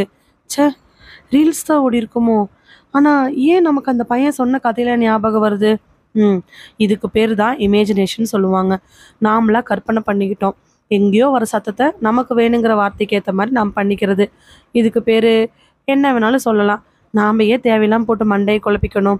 இந்த கதைகள்லாம் ரொம்ப சுவாரஸ்யமாக தான் இருக்குது. இருந்தாலும் சாருவோட மனசுக்குள்ள பயம் ஒன்று துளிர் விட ஆரம்பிச்சிருச்சு. மறுபடியும் ஃபோனை பார்த்துக்கிட்டே அவள் சாப்பிட்ற ஞாபகமும் இல்லை, ஃபோனை பார்க்குற ஞாபகமும் இல்லை. சொல்லப்பட்ட கதைகள் மட்டும்தான் அவள் மனசுக்குள்ளே ஓடிக்கிட்டே இருக்குது. அப்படியே சாப்பிட்டு முடிச்சவ அலுப்புல ஹால்லையே படுத்தும் தூங்கிடுறா. ஆழ்ந்த உறக்கத்தில் இருந்தவளுக்கு திடீர்னு ஒரு முழிப்பு. உடல் எல்லாம் ஒரு உதறோட எந்திரிச்சு பார்க்குறா. உடம்பு ஒன்றும் பெட்லேருந்து எந்திரிக்கல. ஆனால் கண்ணோடு மட்டும் வாட்ச் மேலே அப்படியே நிலைக்குது. அவள் கையில் இருக்கக்கூடிய வாட்சை பார்க்க அந்த வாட்சில் மணி 9:30ன்னு காட்டுது. எப்படி நம்ம தூங்கணும், எத்தனை மணிக்கு தூங்கணும்னு யோசிச்சு பார்க்க சாயங்காலம் 4-4:30 தூங்கினவ இப்போதான் எந்திரிக்கிறோம். அவள் டக்குன்னு எந்திரிச்சு அவளுக்கே தெரியாமல் வெளியில் போய் கதவை திறக்கிறா. கதவை திறந்து பார்த்தா அந்த வீட்டுக்கு வெளியில் ஒரு பொண்ணு அந்த குப்பமேடுங்கிற ஊரில் 11-12 வயசு மதிக்கத்தக்க பார்த்த பெண்ணு நின்றுக்கிட்டு இருக்குது. ஏய், நீ அந்த கிராமத்தில் இருந்த பொண்ணு தானே? ஆமான்னு மட்டும் அந்த பொண்ணு தலையாட்டுது. எதுக்காக இங்கே வந்திருக்க? உன் பேர் என்ன? அங்கே கேட்டு பதில் சொல்லலை. உங்கள் அம்மா என்னை திட்டி அனுப்பிச்சி விட்டாங்கல்ல, எதுக்காக இங்கே வந்திருக்க? உங்களுக்கு அந்த குகையை பற்றி தெரிஞ்சுக்கணும் தானே? ஆமாம், வாங்க நான் கூட்டிகிட்டு போகிறேன். என்ன சொல்கிற? ஆமாம், அந்த குகையை பற்றி நான் உங்களுக்கு எல்லாமே சொல்கிறேன். வாங்க. உங்கள் அம்மாவுக்கு தெரியாமல் வந்திருக்கியா? நான் இங்கே டவுனுக்கு ஒரு வேலையாக வந்தேன். அப்போது நீங்கள் இங்கே தங்கியிருக்கிறது எனக்கு தெரிஞ்சிச்சு. அதனால தான். எப்படி தெரிஞ்சிச்சு? ஆட்டுக்கார தாத்தா கூட நீங்கள் இங்கே வர வரைக்கும் நான் பார்த்தேன். அதனால தான். வாங்க, அந்த குகையை பற்றி உங்களுக்கு நான் எல்லாமே சொல்கிறேன். ஷியோரா? ஆமாம். அவளுக்கு வேணுங்கிற எல்லாத்தையுமே எடுத்துக்கிட்டு போறா. ரெக்கார்டரை மட்டும் மறந்துட்டா. அவளுடைய நோட்டு அது இதுன்னு எல்லாத்தையுமே கம்ப்ளீட்டாக எடுத்துக்கிட்டு அங்கே நடக்க ஆரம்பிக்கிறா. அந்த பொண்ணுக்கிட்ட கேள்விகள் கேட்டுக்கிட்டே வரா. உன் பேர் என்ன? அந்த பொண்ணு பார்த்து சிரிச்சிட்டு ரேவதி. ரேவதி, நல்ல பேர். 2 பேர் நடக்கிறாங்க. சாரு என்னென்னமோ பேசினாலும் அந்த பொண்ணு முத்து செதறாத மாதிரி ஒரு சில வார்த்தைகள் மட்டுமே சொல்லறா. இப்போ கரெக்டா அந்த இடத்துக்கு போய் நிக்கிறாங்க. அதாவது அவங்க நிக்கிற அந்த ஒத்தையடி பாதைக்குமே அந்த குகைக்குமே மிஞ்சி மிஞ்சி போனா ஒரு 25லேருந்து 30 அடி மட்டும்தான் இருக்கும். 30 அடியை தாண்டிட்டோம்னா குகைக்கு பக்கத்துலேயே போயிடலாம். அந்த பாலடைஞ்ச வீட்டையும் பார்த்துடலாம். இவளுக்கு ஆர்வம் தாங்க முடியல. அந்த பொண்ணு, போங்க நான் வரேன். அந்த பொண்ணு அப்படி சொன்ன உடனே சாரு அந்த குகையை நோக்கி நடக்க ஆரம்பிக்கிறா. சாரு மெல்ல மெல்ல அடி எடுத்து எடுக்க ஆரம்பிக்க பின்னாடி வந்துட்டு இருக்கக்கூடிய நிழல் அவளுக்கு மறையறது கூட தெரியாம அவள் நடக்க ஆரம்பிக்கிறா. அந்த குகைக்கு ரொம்ப பக்கத்துல போய் நிக்கிறா. இன்னும் 5 அடி 5 அடி வச்சா அந்த குகைக்கு பக்கத்துல போயிடலாம். ஏன், குகையோட வாசலையே தொட்டரலாம். அப்பதான் அவளுக்கு ஞாபகம் வருது, பின்னாடி வந்த ரேவதியை காணான்னு. மெல்ல திரும்பி பார்க்கறா. பின்னாடி ரேவதி இல்லை. ரேவதி இல்லை அப்படிங்கிறதை தாண்டி குகைக்குள்ள என்ன இருக்கு, குகைக்கு பக்கத்துல இருக்கக்கூடிய பாலடைஞ்ச வீட்டுல என்ன இருக்கு அப்படிங்கிறது மட்டும்தான் அவ மனசுக்குள்ள போயிட்டு இருக்குது. கடைசி 5 அடியுமே சாரு எடுத்து வைக்க ஆரம்பிக்கிறா. குகைக்குள்ள போலான்னு சொல்லிட்டு கால் எடுத்து வைக்க போறா சாரு. அதுக்குள்ள அவ பக்கத்துல ஏதோ ஒரு பெண்ணுடைய முனகல் சத்தம். அந்த சத்தம் அவளை அந்த பக்கமா இருக்கக்கூடிய பாலடைஞ்ச அந்த வீட்டு பக்கம் பார்க்க வைக்குது. நான் அவருக்காக தானே விரதம் இருக்கேன், அவருக்காக தானே தவம் இருக்கேன், அவர் என்னை வந்து பார்க்க வருவாரா? ஆனா சாருவுக்கு இப்போ கவனம் முழுக்க அந்த பெண்ணோட குரல் இருக்கிறதுனால அந்த பாலடைஞ்சு வீட்டை நோக்கி நடக்க ஆரம்பிக்கிறா. குரல் அவளை ஈர்த்துக்கிட்டே போயிட்டு இருக்குது. திடீர்னு அந்த குரலினுடைய அழுக, அதுக்கப்புறமா ஒரு குழந்தையினுடைய சத்தம். ஒரு பொண்ணு பூ பெயர்ந்து யாரோ நிறைய பேர்த்தினால பாலியல் வன்கொடுமை செஞ்சு அதுக்கப்புறம் மாசமாகி குழந்தைய பெற்று குழந்தை பெருசாகும் பொழுதெல்லாம் என்னென்ன சத்தங்கள் வருமோ அந்த சத்தம் எல்லாம் அவளுக்கு கேட்க ஆரம்பிக்குது. மெல்ல மெல்ல நடந்து அந்த வீட்டுக்கு முன்னாடி போய் நிற்கிறா. வீட்டுக்கு முன்னாடி போய் நின்ன உடனே அவளுக்கு இனம் புரியாத ஒரு வாடை. நிச்சயமா அது நல்ல வாடை தான், வேற எந்த கெட்ட வாடையும் இல்லை. ஆனால் அந்த நல்ல வாடையே அவளுக்கு ஏதோ ஒரு மயக்கத்தை ஏற்படுத்துது. மெல்ல அந்த வீட்டுக்குள்ளே போறா. ஒரே ஒரு நீளமான ரூம் மட்டும்தான். ஆனால் ஓரங்களில் நெளிஞ்சிட்டு இருக்கக்கூடிய பாம்பு, செவுத்துல எக்கச்சக்கமான குப்பைகள், அதில் இருக்கக்கூடிய பல்லி, அங்கங்கே இருக்கக்கூடிய வௌவால், இது எல்லாமே அவளுக்கு ஏதோ ஒரு அருவருப்பை ஏற்படுத்துது. மேலே அண்ணாந்து பார்க்க கரெக்டாக அவன் மேலே டப்புன்னு வந்து ஏதோ விழுக பயந்து போனவ தட்டி விட்டு பார்க்குறா. அதுக்கு பேரே இல்லாத ஒரு பூச்சி. மெல்ல மெல்ல அந்த வீட்டுக்குள்ளே இருக்கக்கூடிய எல்லா பக்கங்களையும் பார்த்து ஓரமாக இருக்கக்கூடிய பாம்பு பக்கம் மட்டும் போகாமல் சுற்றி பார்க்குறா. அங்கே ஒரு ஓரமாக கண்ணாடி ஒன்று, கண்ணாடிக்கு கீழே ஒரு மாடம், கண்ணாடிக்கு கீழேயுமே கண்ணாடி கீழே இருக்கக்கூடிய மாடத்துலேயுமே ஏதோ இருக்கிற மாதிரி இருக்குது. மெல்ல அந்த கண்ணாடி முன்னாடி போய் நிற்கிறா. கண்ணாடி முன்னாடி போய் நின்ன உடனே கண்ணாடியில் அழுக்கு படிஞ்ச அந்த கண்ணாடியில் அவளுடைய முகம் தெரிய ஆரம்பிக்குது. அதை ஒரு நிமிஷம் பார்த்துட்டு அந்த கண்ணாடிக்கு பின்னாடி என்ன இருக்குது, அதுக்கு கீழே என்ன இருக்குது எல்லாமே பார்த்துட்டு இருக்கும் பொழுது அந்த குரல் இன்னும் சத்தமாக, அவர் என்னை பார்த்து மயங்கணுங்கிறக்காக தான் இந்த கண்ணாடியே நான் பார்க்க ஆரம்பிக்கிறேன். அவளுக்கு ஆச்சரியம். தான் பார்க்குற எல்லா விஷயத்தையுமே அந்த குரல் ஏதோ ஒரு சொல்லி அதுக்கு விளக்க கொடுத்துக்கிட்டே இருக்குது. கண்ணாடிக்கு பின்னாடி நிறைய ஃபோட்டோ இருக்குது. ஃபோட்டோவை ஒன்றொன்னா எடுத்து அப்படியே பார்க்கலான்ட்டு கையில் எடுக்கிறா. கிட்டத்தட்ட ஒரு 15லேருந்து 20 ஃபோட்டோ இருக்கும். ஆனால் எதுலேயுமே யாருடைய முகமுமே தெளிவாக இல்லை. 4 ஆண்கள், 2 பெண்கள், 2 ஆண்கள், 2 குழந்தைங்க, ஒரு பெரியவர், ஒரு சின்னன்னு எல்லாருமே நின்றுட்டுருக்குறாங்க. ஆனால் எல்லாருடைய முகங்களும் மறைஞ்சிருக்குது. இருந்தாலும் ஒரு சில ஃபோட்டோவில் இருக்கக்கூடிய ஒரு பொண்ணோட முகம் மட்டும் தீயில கருகுன மாதிரி இருக்கு. என்ன இந்த பொண்ணோட முகம் மட்டும் இப்படி இருக்குதுன்னு யோசிச்சுட்டு இருக்கும் பொழுதே அந்த ட்ராக்கு கீழே ஒரு சாந்து பொட்டு கிடக்குது. அதுக்கு பக்கத்துலேயே ஒரு மட்டையில் கருப்பாக இருக்குது. அதுவும் பொட்டு தான். 2ஐயும் எடுத்து கையில் வைக்கும் பொழுது அந்த குரல் அந்த பொட்டை பற்றியும் சொல்லுது. அவருக்காக தான் இது எல்லாமே. திடீர்னு குரல் அழுக ஆரம்பிக்குது. டெலிவரி அப்போ எப்படி கத்துவாங்களோ அந்த மாதிரி கத்துது. என்னாச்சு, யாரு, என்னாச்சு? பதறிப்போன சாரு சுற்றி முற்றியும் பார்க்குறா. ஆனால் அவளை சுற்றி இருக்கக்கூடிய எல்லாமே அப்படியே தான் இருக்குது. பாம்பு கூட அதே இடத்துல சுருண்டு தான் கிடக்குது. சாருவோட முகமெல்லாம் வேர்த்து வேர்வை சொட்டு போட ஆரம்பிக்குது. அவனால் இந்த இடத்துல இருந்து நகரவும் முடியல. இந்த இடத்துல இன்னும் என்ன இருக்குன்னு பார்க்கவும் தோணுது. இருந்தாலுமே அந்த இடத்துல இருக்கக்கூடிய சூழ்நிலை அவள் உயிரியை அப்படியே குடிச்சிடுற மாதிரி இருக்கு. யார் பேசிட்டு இருக்கீங்க? என்ன சொல்றீங்க? ஏதாவது சொல்லுங்களேன். சத்தம் இப்போ ரொம்ப அதிகமாக ஆரம்பிக்குது. செவுத்துல எல்லா மூலைகள்ல இருந்துமே கொலுசு சத்தம் வருது. குழந்தை ஒண்ணு அழுகுற மாரி, இதுவரைக்கும் நடந்த எல்லா கதைகள்ல வரக்கூடிய எல்லா விதமான விஷயங்களுமே ரொம்ப பலமா, சத்தமா அவளுடைய காதுகள்ல விழுக, அவளால அந்த சத்தத்த கேட்கவும் முடியல, கேட்காம இருக்கவும் முடியல. அவளே வாள்னு கத்த, திடீர்னு கண்ண விழிச்சு பார்க்கறா. அவளுக்கு முன்னாடி அந்த பாம்பு சீறிக்கிட்டு நிக்குது. பாம்ப பார்த்தவளுக்கு கண்ணுல மரணம் அப்படியே தெரியுது. என்ன பண்றதுன்னு தெரியாத நேரத்துல, "ஒண்ணும் பண்ண மாட்டான் அவன். நீங்க கவலைப்படாம இருங்க." காதுக்கு பக்கத்துல கேட்ட குரல திரும்பி பார்க்கும் பொழுது, தடார்னு அந்த கண்ணாடியில் இருக்கக்கூடிய அந்த இதுல அடிச்சு மண்டையில ரத்தம் வர ஆரம்பிக்குது. பின் மண்டையில. ரத்தம் வந்தாலுமே அத பொருட்படுத்தாம அவ அந்த இடத்துல நின்னுகிட்டே தான் இருக்கிறா. திடீர்னு மறுபடியும் குரல்கள் எல்லாமே சத்தத்த அதிகப்படுத்த, சத்தத்த பொறுக்க முடியாதவ அந்த வீட்லருந்து வெளியில வரா. வெளியில வந்து நிக்கும் பொழுது, அவளுக்கு முன்னாடி நின்னுட்டுருக்கிறா ரேவதி. "ரேவதி, எங்க போன? இந்த வீட்டுக்குள்ள என்னென்னமோ சத்தம் கேக்குது. எனக்கு ரொம்ப பயமா இருக்குது. வா, நம்ம போயிரலாம். நீ சின்ன பொண்ணா வேற இருக்க." ரேவதி எதுவுமே பேசாம அவள பார்த்துக்கிட்டு நின்னுட்டுருக்கிறா. "ரேவதி, என்னாச்சு? ஏன் இப்படி நிக்கிற? முதல்ல உள்ள போ, சொல்றேன்." "எதுக்கு உள்ள போகணும்?" "இல்ல, வா நம்ம போலாம். இங்க பாம்பு, நெறைய பூச்சி. அப்பா, அந்த இடமே எனக்கு ரொம்ப அருவருப்பா இருக்கு. வா நம்ம போயிரலாம்." "உள்ள போ. நீ எனக்கு தேவ." "என்ன சொல்ற?"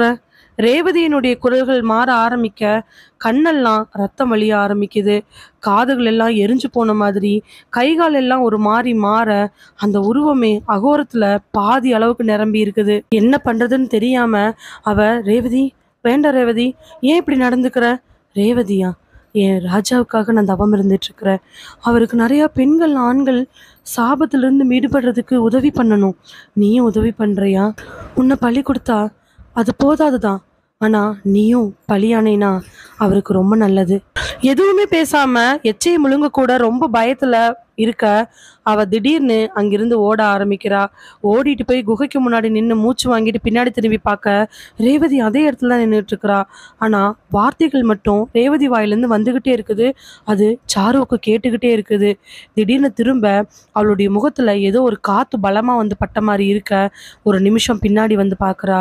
கண்ணுக்கு ஒரு 50% கம்மியா தெரியக்கூடிய ஒரு ஆணனுடைய உருவம்.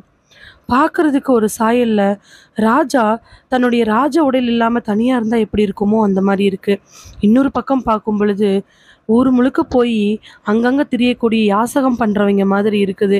அந்த பலமான காத்து என்னன்னு புரிஞ்சுக்கிறதுக்கு முன்னாடியே அந்த குரல் பேசுது. ஒரு ஆணனுடைய குரல். "என்னுடைய ராணிய நான் அடையணும்னா, உன்னை பலி குடுக்கணும். நீ ஏத்துக்கிறியா? நான் உனக்கு என்ன வேணாலும் பண்ணறேன்." இவளுக்கு மூச்செல்லாம் நிக்க ஆரம்பிக்கிற மாரி இருக்கு. சுத்தி அப்படி ஒரு இருட்டு. என்ன பண்றன்னே தெரியல. பின்னாடி திரும்பி பார்க்க, ரேவதி அதே இடத்துல தான் நிக்கிறா. இந்த பக்கமா பார்க்க, அந்த உருவம் அங்கேயே தான் நிக்குது. ஆனா 2 பேருமே அவங்களுக்கான கதைகளையுமே, அவங்களுக்கான நியாயத்தையும் சொல்லிக்கிட்டே இருக்கிறாங்க. இவளுக்கு மூச்சு விடுறதுக்கு கூட நேரம் இல்லாத அளவுக்கு ஓட ஆரம்பிக்கிறா. ஓட ஆரம்பிச்சவ ஓடிக்கிட்டு தான் இருக்காளே தவிர, சுத்தி முத்தியும் குகையுமே, இன்னொரு பக்கம் இருக்கக்கூடிய பாழடைஞ்ச வீட்டையும் தான் வந்து அடையிறா. அவனால வழிய கண்டுபிடிக்க முடியல. டார்ச் லைட் அடிச்சு பார்த்துமே, ஃபோன்ல எல்லாருக்கும் ஃபோன் பண்ணி பார்த்துமே, அவனால எதுவுமே பண்ண முடியல. 1/2 மணி நேரம் ஓட்டத்துக்கு அப்புறமா உடம்புல தெம்பில்லாம அவ அப்படியே நின்னுறா. அவ நிக்கிற இடமும் அந்த பாழடைஞ்ச வீட்டுக்குமே குகைக்கும் நடுவுல தான். இந்த பக்கமா அந்த உருவம் அவளை பார்த்துட்டு இருக்க, அந்த பக்கம் ரேவதி உருவத்தில் இருக்கக்கூடிய அந்த பெண் இவளை பார்த்துட்டு இருக்க. என்ன பண்றதுன்னு தெரியாம நிக்கிறா. சரி, கடைசியா ஒரு முடிவு. வந்த வழியில ஓடி பார்ப்போம். ஓடுனோம்னா நிச்சயமா நமக்கு இங்கிருந்து வழி கிடைக்கும்ன்ட்டு கண்ணை மூடிக்கிட்டு ஒரே ஓட்டமா ஓடுறா. ஒத்தையடி பாதை கண்ணுக்கு தெரிய, அவ ரேவதி கூட்டிட்டு வந்த அதே வழின்னு தெரிஞ்சுக்கிட்டு வேகமா ஓடி போய் ஒரு இடத்துல உட்கார்றா. சின்ன ஒரு லைட் வெளிச்சம். தன்னுடைய கேமராவை எடுத்து விஷயங்கள் எல்லாத்தையுமே ஒண்ணு விடாம சொல்ல ஆரம்பிக்கிறா. "நான் நினைச்ச மாதிரி இந்த இடம் அப்படி ஒன்றும் சாதாரண இடம் இல்லை. இங்க நிறைய அமானுஷ்யங்கள் இருக்குது. நான் உயிரோடு திரும்பி வருமோன்னு எனக்கு தெரியல. ஆனா இங்க யாரும் வராதீங்க.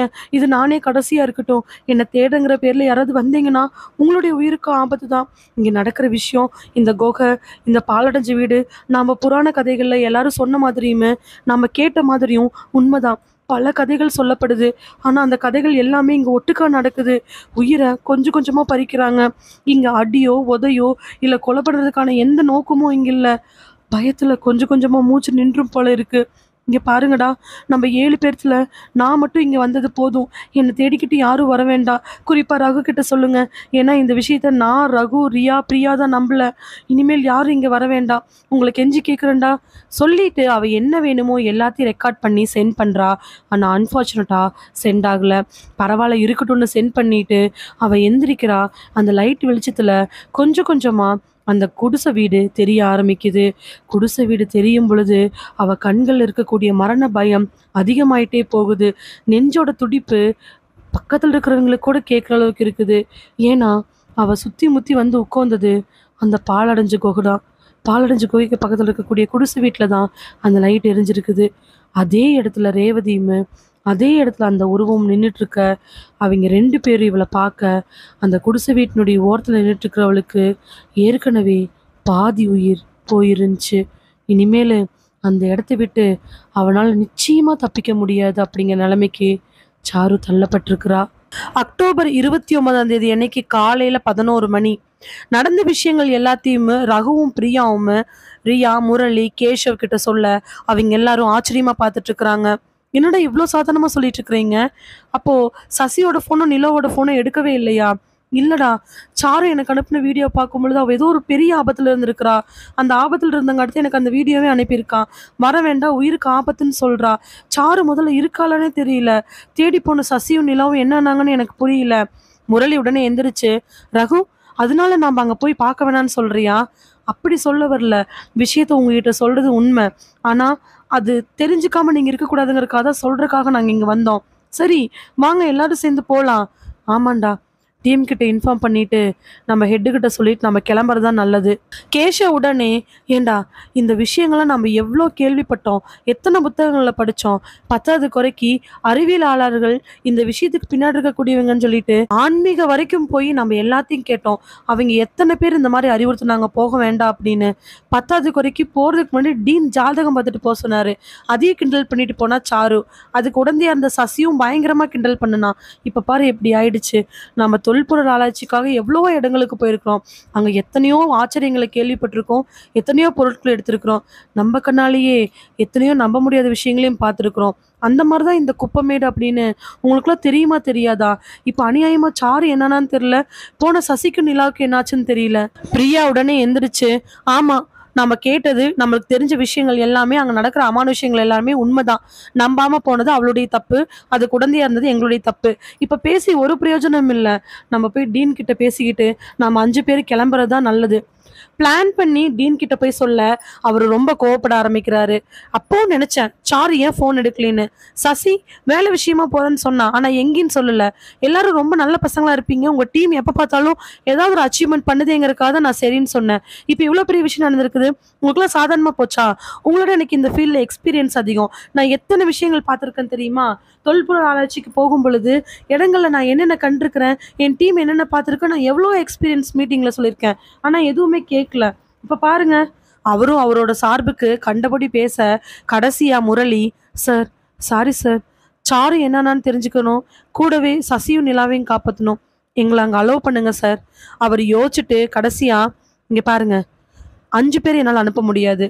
நீங்க ஆல்ரெடி இருக்கக்கூடிய ப்ராஜெக்ட்க்கு டைம் டிலே ஆகிட்டே போயிடும். அதனால 2 பேர் மட்டும் போகட்டும். யார் 2 பேரும் ஒருத்தர் ஒருத்தர் மாத்தி பார்த்துக்க. டக்குன்னு பிரியாவும் ரகுவும் எந்திரிக்கிறாங்க. நோனோ, பிரியா நீ வேண்டாம், முரளி நீ கூட போ. Okay sir. ரகு, முரளி நீங்க 2 பேரும் போங்க. அங்க போய் என்ன சூழ்நிலைன்னு பார்த்துட்டு உடனே சொல்லுங்க. அண்ட் முக்கியமான விஷயம், மார்னிங் டைமா மட்டும் பாருங்க. நைட் டைம் ஸ்டே பண்றதோ இல்லை நைட் டைம் அங்கே ஏதாவது ப்ராஜெக்ட் பண்றதோ எதுவுமே வேண்டாம். டீன் அப்படி சொல்ல, அதாவது அவங்க டீமோட டீன் அப்படி சொல்ல அவங்க சரின்னு சொல்லிட்டு அங்கிருந்து கிளம்புறாங்க. கார் எடுத்துக்கிட்டு ஏற்காடை நோக்கி ரகுவும் முரளியும் வந்துகிட்டு இருக்கிறாங்க. அதுக்குள்ள சசிக்கும் நிலாவுக்கும் எதுவுமே ஆகாம இருக்கணும். ஏன்னா அவங்க ரீச் ஆகிறதுக்கே நைட் ஆயிரும். நிலா, நிலா, சசி கூப்பிட நிலா பெட்ரூம்ல இருந்து வரா. என்னங்க, சிக்னல் எங்கேயுமே கிடைக்கலம்மா. அநேகமா வீட்டில இருந்து பசங்க எல்லாம் கூப்பிட்டுட்டே இருந்திருப்பாங்க. நான் வேணா அங்கே ஓரமாக போய் பேசிட்டு வரட்டுமா? ஆ சரி, போயிட்டு வாங்க. சரி, போயிட்டு அப்படியே அங்கேயே டிஃபன் வாங்கிட்டு வந்துட்டா? ஆ வாங்கிட்டு வந்துடுங்க போங்க. சசி சொல்லிட்டு போக நிலா மட்டும் ரூம்ல இருக்கா. நேரம் 6:45, 7, 7:15 போயிட்டே இருக்குது. 7:15க்கு மேல இருக்கும் பொழுது அவ ரூம்ல உட்காந்து மொபைல் எதுவுமே எடுக்காதனால தாங்கிட்ட ஆல்ரெடி ரெக்கார்ட் பண்ணியிருக்கக்கூடிய ஃபோன் சாங்ஸை கேட்டுட்டு இருக்க கதவு வேகமா தட்டப்படுது. எதுக்கு சசி இப்படி தட்டுறாரு? கதவை திறந்து பார்க்க வெளியில மண்டையில ரத்த காயத்தோட கை கால்கள் பெராண்டப்பட்டு மூஞ்சி எல்லாம் ஏதோ மாதிரி புண்ணோட கால் துணி கிழிஞ்சு டாப்ஸ் எல்லாம் கிழிஞ்சு முதுகுல இருந்து ரத்தம் வர சாரு நின்றுட்டு இருக்கிறா. சாரு, சாரு, நிலா, நான் ஒரு பெரிய ஆபத்தில் இருக்கேன் நிலா, என்னை எப்படியாவது காப்பாத்து நிலா சொல்லிட்டு சாரு ஓட ஆரம்பிக்கிறா. இவ எதை பத்தியும் யோசிக்காம வேகமா பின்னாடியே ஓடுறா. சாரு நில்லு, நான் இருக்கேன். சாரு ஒரு ரூமுக்கு போகாத, இரு சாரு நான் வரேன். சாரு வேகமா அவ ரூமை நோக்கி ஓட இவளும் வேகமா அவளோட ரூமை நோக்கி ஓடுறா. ஃபோனு டார்ச் லைட்டு எதுவுமே கையில் எடுத்துக்கல. சாருவை பார்த்த அடுத்த நிமிஷம் அவ எதுவுமே பேசாம அவ பின்னாடி ஓடுறா. கையில எந்த பொருள் இல்லாம ஓடுறவ கடைசியா போய் நிக்கிற இடம் ஏதோ ஒரு இருட்டான இடம். இருட்டு ஒரு நிமிஷம் வந்து மறைய அவ கண்ணெல்லாம் சுத்தி முத்தி பார்க்க ஆரம்பிக்குது. சாரு, எங்க இருக்க சாரு? சாரு, எங்க இருக்க? அவ திரும்பி பார்க்க அவ நின்றுட்டு இருக்கக்கூடிய இடம் அந்த பாலடைஞ்ச வீட்டுக்கு முன்னாடி. வலது பக்கமா திரும்பி பார்க்க ஒரு குகையுமே, முன்னாடி பாலடைஞ்ச வீடு இருக்க அங்கேயே நிலாவுக்கு பதட்டம் அதிகமாயிட்டே போகுது. சாருவை துரத்திட்டு அவ ரூமுக்கு முன்னாடி போனவ எப்படி அந்த பாலடைஞ்ச வீட்டுக்கு முன்னாடி போய் நிற்க முடியும்? அப்போ அது நிஜமாலுமே சாரு தானா? இல்லை சாருவா இருந்தா உயிரோடு இருக்கிற சாருவா? ஆத்மாவோட வேலையா? கொஞ்ச நேரம் கழிச்சு சாப்பாடெல்லாம் வாங்கிட்டு தான் ரூமை நோக்கி நடந்து வந்துட்டு இருக்கிறான் சசி. இவ்வளோ தூரம் நடக்கணும், ஏதாவது வெஹிக்கிள் ஃபெசிலிட்டி இருந்தால் கூட பரவாயில்ல, கார் எடுத்துகிட்டு போகலான்னு நினச்சி விட்டுட்டு போனது நம்மளுடைய தப்பு தான். அவன் ரூமுக்குள்ளே என்ட்ராகி தன்னோட மனைவியை தேடுறான். நிலா, நிலா, நிலா எங்கே இருக்க? வீடு ஃபுல்லாக தேடி பார்த்தோமே, நிலாவை கண்டுபிடிக்க முடியல. என்ன பண்ணுறதுன்னு தெரியாமல் சாப்பாட்டை டைனிங் டேபிள் மேலே வச்சுட்டு அங்கே இங்கே எங்காவது பக்கத்தில் இருப்பாளோன்னு சொல்லிட்டு தேட ஆரம்பிக்கிறான். ஆனால் 1/4 மணி நேரம் தேடுறதுக்கு அப்புறம் கூட கிடைக்கல. ஒருவேளை அந்த கிரீன்லாண்டுக்கு சாருவோட ரூமுக்கு போயிருப்பாளோன்னு சொல்லிட்டு அங்கேயும் போய் பார்த்தா அங்கேயும் காணாம். வெளியில வந்தவன் நின்றுட்டு இருக்க அங்க ஒரு பையன் வேற ஒரு ரூமுக்கு டெலிவரி பண்றதுக்காக சாப்பாடு எடுத்துட்டு போக இவன் பின்னாடியே போய் அந்த பையனை பார்த்து கேட்குறான். ஏப்பா, என் மனைவியை பார்த்தியா? இல்லைங்களே, நான் பார்க்கலையே.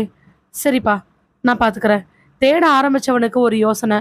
ஒருவேளை நாம் அந்த நாம் அந்த பாலடைஞ்ச வீட்டை பற்றி சொல்லிகிட்டே இருக்கிறதுனால என்ன இருக்குன்னு சொல்லி பார்க்க போயிருப்பாளோன்னு சொல்லிட்டு அவன் யோசனை தோண ஆரம்பித்த அடுத்த நிமிஷம் அவனுடைய கால்கள் தானா அந்த பாலடைஞ்ச வீட்டுக்கும் குகைக்கும் போக ஆரம்பிக்குது. கரெக்டாக கார் வந்து நின்று அந்த இடத்த கண்டுபிடிச்சிட்டு அவங்க தங்கியிருக்கக்கூடிய இடத்த கேட்க ஆரம்பிக்கிறாங்க. வெளியில் அந்த 10க்கு 10 ரூமில் இருக்கக்கூடிய அந்த ரிசப்ஷனில் இருக்கிற பையனை பார்த்து, இங்கே சசி நிலான்னு 2 பேர் தங்கியிருக்காங்களா? ரிஜிஸ்டரை பார்க்காமே அந்த பையன், ஆமாங்க. எப்படி இவ்வளோ கரெக்டாக சொல்கிறீங்க? 24 ரூம் இருந்தாலுமே ஃபில்லாக இருக்கிறது என்னமோ 6-7 தான். அதில் இருக்கிற எல்லாருடைய பேரும் தெரியுங்க. அதில் சசிங்கிறவங்க தங்கியிருக்கிறாங்க. அவங்க மனைவி பேர் நிலா தான். தோ இந்த பக்கமாக இருக்கக்கூடிய எல்லோ லேண்டில் இருக்காங்க. நீங்கள் போய் பார்க்கலாம். நீங்கள் யார்? நீங்கள் ஸ்டே பண்ணணுமா? உங்களுக்கு இங்கே புக் பண்ணுறதா? இல்லை, பார்த்துட்டு நாங்கள் வந்துடணும். சாரு அப்படின்னு இங்கே ஒரு பொண்ணு தங்கியிருக்கா. கேட்ட அடுத்த நிமிஷம் அவருடைய மூஞ்சியில் அப்படி ஒன்றும் எந்த விதமான பதில் சொல்கிறதுக்கான ரெடியாக இல்லாத மாதிரியுமே உள்ளுக்குள்ளே ஒரு தயக்கம் இருக்கிற மாதிரி தெரியுது. அந்த தயக்கத்தை புரிஞ்சுக்கிட்ட முரளி, என்ன ஒரு மாதிரி இருக்கீங்க? சாருங்கிற பொண்ணு லாஸ்ட் 22ஆம் தேதி அன்னைக்கு இங்கே வந்தா, இன்னும் அவள் ரிட்டர்ன் ஆகலை. அவளை பார்க்கறதுக்காக தான் நாங்களாம் இங்கே வந்தோம். அந்த பொண்ணு இங்கே இருக்கிறாங்களா? சேச்சே, அதை பற்றி எனக்கு எதுவும் தெரிலங்க. ரூமை வெக்கேட் பண்ணிட்டு போகும்போது தான் யார் யார் போனாங்கன்னு எனக்கு தெரியும். நீங்கள் வேணா அவங்க தங்கியிருக்கக்கூடிய இடத்த போய் பாருங்களேன். அவங்க எந்த ரூமில் தங்கியிருக்காங்க?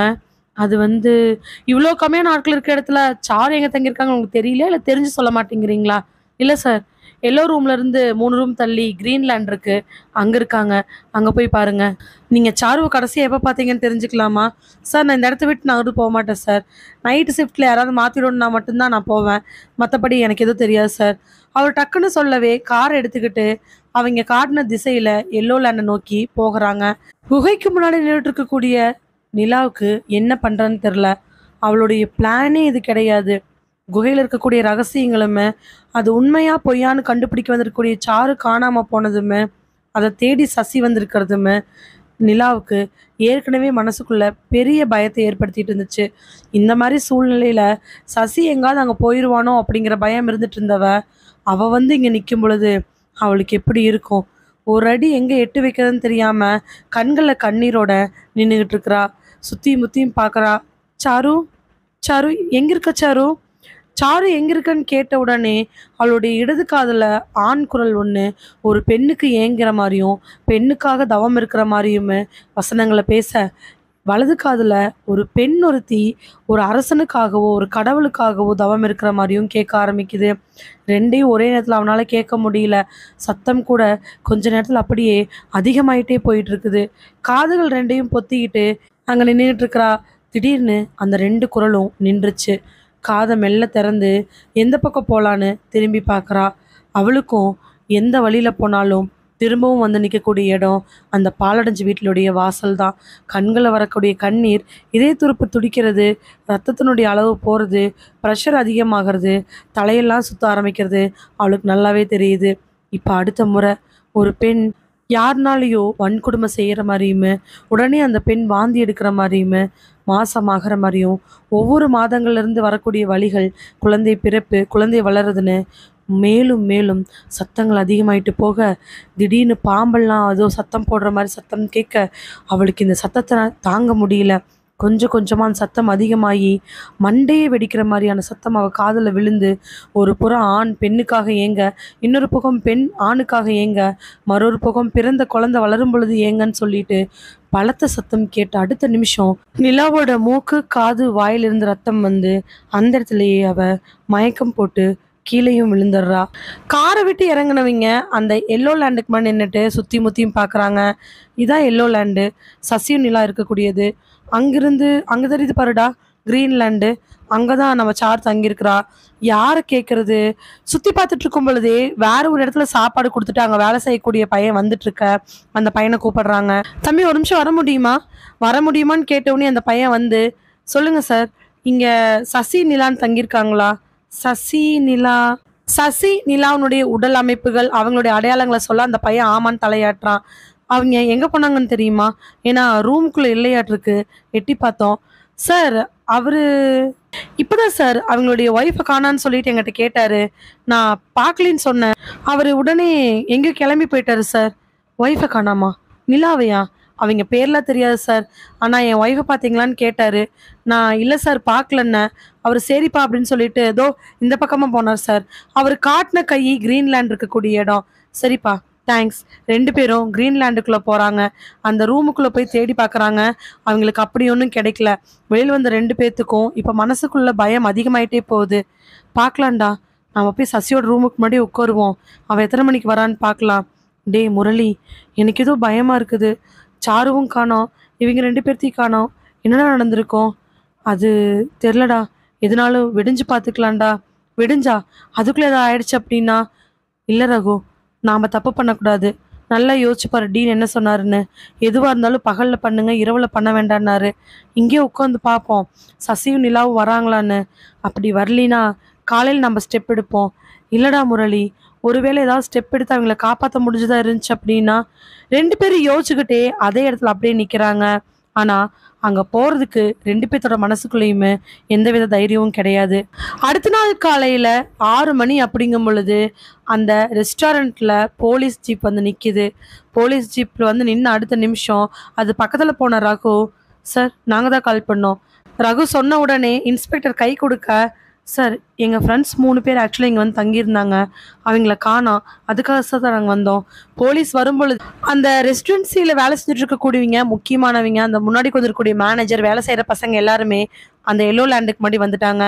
வந்து இன்ஸ்பெக்டர் பார்த்த உடனே ஒரு பயந்துட்டு கையை கட்டிட்டு நின்றுட்டு இருக்கிறாங்க. முரளி இன்ஸ்பெக்டர் பார்த்து பேச ஆரம்பிக்கிறான். சார், முதல்ல என் ஃப்ரெண்டு 22ஆம் தேதி அன்னைக்கு இங்கே வந்தாங்க சார். அவங்க பேர் சாரு. இங்கே இருக்கக்கூடிய குப்பமேடு அப்படிங்கிற இடத்த ஆராய்ச்சி பண்ணுறக்காக வந்தாங்க. சார் என்ன சார் இப்படி சொல்கிறீங்க? குப்பமேடுங்கிற இடம் ரொம்ப மோசமான ஏரியா. நாங்களே அந்த பக்கம் போக மாட்டோம். அங்கே இருக்கக்கூடிய குகைக்கும் பாலடைஞ்ச இடத்துக்கும் நாங்கள் கண்ணில் கூட பார்த்தது கிடையாது. பக்கத்தில் போய் நின்று பார்த்தோம்னா இறந்துருவாங்கிற பயத்தில் நாங்களாம் அங்கே போனதே இல்லை. நீங்கள் என்னடானா சாதாரணமாக போனாங்கன்னு சொல்கிறீங்க? தொல்பொருள் ஆராய்ச்சியரில் இருந்தீங்க அப்படின்னா எங்களோட டிபார்ட்மெண்ட்டில் இன்ஃபார்ம் பண்ணிவிட்டு எங்கள் ஸ்டேஷனை நீங்கள் ப்ராப்பராக எல்லா டாக்குமெண்ட் கொடுத்துட்டு தானே போயிருக்கணும். இப்போ வந்து காணான்னு நிற்கிறீங்களே சார். சார், ஆக்சுவலி எங்கள் டீனுக்கே நாங்கள் இன்ஃபார்ம் பண்ணாமல் சாரு லீவ் போட்டுட்டு தான் சார் வந்தா. அதுக்கப்புறம் சசியும் லீவ் போட்டுட்டு தான் சாருவை பார்க்க வந்தான். எங்கள் டீமில் இருக்கிற 7 பேர்த்துக்கு மட்டும் இந்த விஷயம் தெரியும். டீனுக்கே நாங்கள் நேத்தா சார் இன்ஃபார்ம் பண்ணிவிட்டு அவர்கிட்ட பர்மிஷன் கேட்டு வந்துட்டு இருந்திருக்கிறோம்.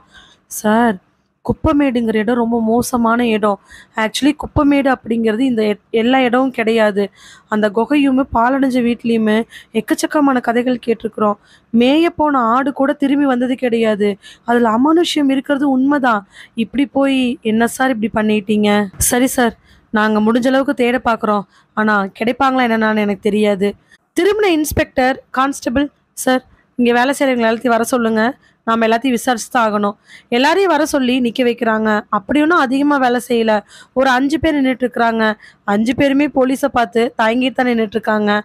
இன்ஸ்பெக்டர் அவங்கள பார்த்து, இங்கே பாருங்கடா, இங்கேருந்து காணாமல் போன 3 பேர் என்ன ஆனாங்கன்னு எங்களுக்கு தெரியணும். நீங்கள் அதுக்கு பதில் சொல்லி தான் ஆகணும். ஒழுங்காக சொல்லலை, ஸ்டேஷனுக்கு கூட்டிகிட்டு போய் முட்டியை தட்டிடுவேன். என்ன, அந்த பொண்ணு சாரு, இப்போ 2 நாளைக்கு முன்னாடி வந்த சசி, நிலா, இவங்களெல்லாம் நீங்கள் பார்த்துருக்கீங்களா? எதுவுமே பேசாமல் எல்லாம் நிற்கிறாங்க. முன்னாடி இருக்கக்கூடிய மேனேஜரு, சார், அந்த பொண்ணு சாருங்கிறது இந்த கடைசி ரூமு தான் வேணும்னு சொல்லிட்டு 22ஆம் அன்னைக்கு ரூம் போட்டாங்க சார். நாங்கள் எவ்வளோ தூரம் சொல்லியுமே அவங்க எடுத்தாங்க. சசி நிலாங்கிறவங்களும் அந்த பொண்ணு ரூமுக்கு பக்கத்தில் தான் சார் கேட்டாங்க. அவங்களுக்கும் எவ்வளோ தூரம் சொன்னோம். ஆனால் இந்த ரூம் தான் சார் கேட்டாங்க. சரி, சசியும் நிலாவும் கூட வந்து ஸ்டே பண்ணி 2 நாள் தான் ஆகுது. ஆனா சாரு 22ஆம் தேதி வந்திருக்காங்க. ஆனா இன்னைக்கு அக்டோபர் 30 ஆயிடுச்சு. 8 நாளா ஏன் நீங்க இன்னும் காணாம போன பொண்ணை பத்தி எந்த கம்ப்ளைண்ட் கொடுக்கல? ஸ்டேஷனுக்கு எந்த இன்ஃபர்மேஷன் வரல? என்ன காரணம்? மேனேஜர் திருன்னு முழிக்க பக்கத்துல இருந்த ஒரு பையன் ஏற்கனவே பயத்துல நின்றுட்டு இருக்கிறான். டக்குன்னு இன்ஸ்பெக்டர் பார்த்த உடனே, சார், அந்த அக்கா நைட் ஆனா சாப்பாடு ஆர்டர் பண்ணுவாங்க சார். 4 நாளைக்கு முன்னாடி அந்த அக்கா, 4 நாளைக்கு முன்னாடியா? இல்லை சார், ஒரு ஒரு 25ஆம் தேதி இருக்கும் சார். அப்போது அந்த அக்கா காணாமல் போனாங்க சார். நான் சாப்பாடு இன்னும் ஆர்டர் பண்ணல. எங்கேன்னு அந்த அக்கா ரூமுக்கு வந்து பார்த்தேன் சார். அந்த அக்காவை காணோம். சரி, வேற எங்கேயாவது இருப்பாங்கன்னு விட்டுட்டேன். 26ஆம் தேதி அன்னைக்கும் பார்த்தேன் சார். முழு நேரம் அந்த அக்காவை காணணும்னு தோ மேனேஜர்கிட்ட வந்து சொன்னேன் சார். ஆனால் மேனேஜரு, அதெல்லாம் வெளியில் சொல்லாத, தெரிஞ்சால் நம்மளுக்கு ஏற்கனவே ஆள் வர மாட்டேங்கிறாங்க, வராமல் போயிடுவாங்க, இன்னும் 4 நாள் பார்க்கலாம், யாரும் வரல அப்படின்னா ரூமை க்ளீன் பண்ணிவிட்டு அமைதியாக விட்டுடலாம் அப்படின்னாரு சார். உடனே இன்ஸ்பெக்டர் கோவம் வந்து மேனேஜரை பார்த்து ஒரு முறைச்சிட்டு, நல்ல ஆளியா, அப்போவே சொல்லியிருந்தா கூட அந்த பொண்ணை எங்கேயாவது கண்டுபிடிச்சிருந்துருக்கலாம். இப்போ வந்து, சார், அது ஏற்கனவே எங்கள் ரெசிடென்சிக்கு கெட்ட பேர் நிறையா இருக்குது சார். ஓனர்கிட்ட போய் இந்த மாதிரி பிரச்சனைன்னு சொன்னோம்னா அவர் கண்டிப்பாக ஏற்றுக்க மாட்டார், வேலையே போயிடும். போலீஸ்க்கெலாம் தெரிஞ்சுன்னா இந்த சைடு இருக்கக்கூடிய 12 வீட்டை இடிக்க சொல்லுவாங்க சார். ஏற்கனவே இங்கிருந்து குப்பமேடு அந்த குகை ரொம்ப பக்கத்தில் அப்படிங்கிறதுனால இந்த இந்த 5 தான் இடிக்க சொல்லிட்டு தான் சார் இருக்காங்க. இதுக்கு பல லட்ச ரூபா செலவு பண்ணியிருக்கறனால அவர் தான் சார் எதுவும் பண்ண வேணான்ட்டாரு. முறைச்ச இன்ஸ்பெக்டர் கான்ஸ்டபிளை கூப்பிட்டு, இவங்ககிட்ட ஏதாவது டீட்டெயில் இருந்தால் கேட்டு எழுதுங்க, நாம் அங்கே போய் பார்த்தா ஆகணும். அதுக்கப்புறமா போலீஸ் டீம் எஸ்பி கிட்ட இன்ஃபார்ம் பண்ணி ஒரு பெரிய டீமை கொண்டாந்து அந்த குகைக்குமே அதுக்கு பக்கத்தில் இருக்கக்கூடிய இடங்களையுமே நல்லா தரோவாக செக் பண்ண ஆரம்பிக்கிறாங்க. தைரியமாக இருக்கக்கூடிய போலீஸ்கார் 5-6 பேர் கூட குகைக்கு பக்கம் உள்ள வெளியில் எல்லா பக்கத்துலேயும் போய் தேடிட்டு வந்துட்டாங்க. உள்ளே போன 5 பேர்த்துக்குமே உள்ளே போயிட்டு வெளியில் வர வரைக்கும் உடம்புக்குள்ளே ஏதோ ஒரு உணர்வு இருந்தது. அவங்களே ஒத்துக்கிட்டாங்க. இருந்தாலும் தேடி ஆகணுமே, அந்த பாலடைஞ்ச வீட்டுக்கு மட்டும் தான் போக முடிச்சே தவிர குகைக்குள்ளே போக முடியல. 1.5 நாளுக்கு மேலே தேடிட்டாங்க. நவம்பர் 1ஆம் தேதியும் வந்துடுச்சு. ஆனால் அவங்கள கண்டுபிடிக்க முடியல. அவங்களுக்கான எந்த விதமான துரும்பும் கிடைக்கவே இல்லை. வேறு வழி இல்லாமல் முரளியும் ரகுவும் அங்கே இருக்கக்கூடிய லக்கேஜ்லாம் எடுத்துகிட்டு வந்துடுறாங்க. கடைசியில் போலீஸ் இன்ஃபர்மேஷன், அந்த ஊர் முழுக்க தேடி பார்த்துமே 3 பேரும் கிடைக்கல. அந்த பாலடைஞ்ச குகை அவங்கள விழுங்கிருச்சு, காவு வாங்கிருச்சுன்னு முடிச்சுட்டாங்க.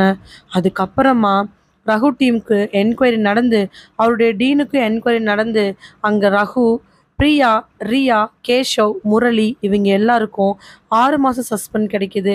டீனுக்கும் 3 மாதம் சஸ்பெண்ட். எந்த விதமான அறிவிப்பும் இல்லாமல் இந்த மாதிரி ஒரு தொல்பொருள் ஆராய்ச்சியாளர்கள் தங்களுடைய ஒர்க்கிங் டேஸில் விடுப்புன்னு சொல்லிட்டு போய் ஒரு பிரச்சனையில் அது தமிழ்நாடு முழுக்க பெரிய ஒரு தாக்கத்தை ஏற்படுத்துறதுனால அவங்களுக்கு இந்த ஒரு பதில் கிடைச்சிருக்குது.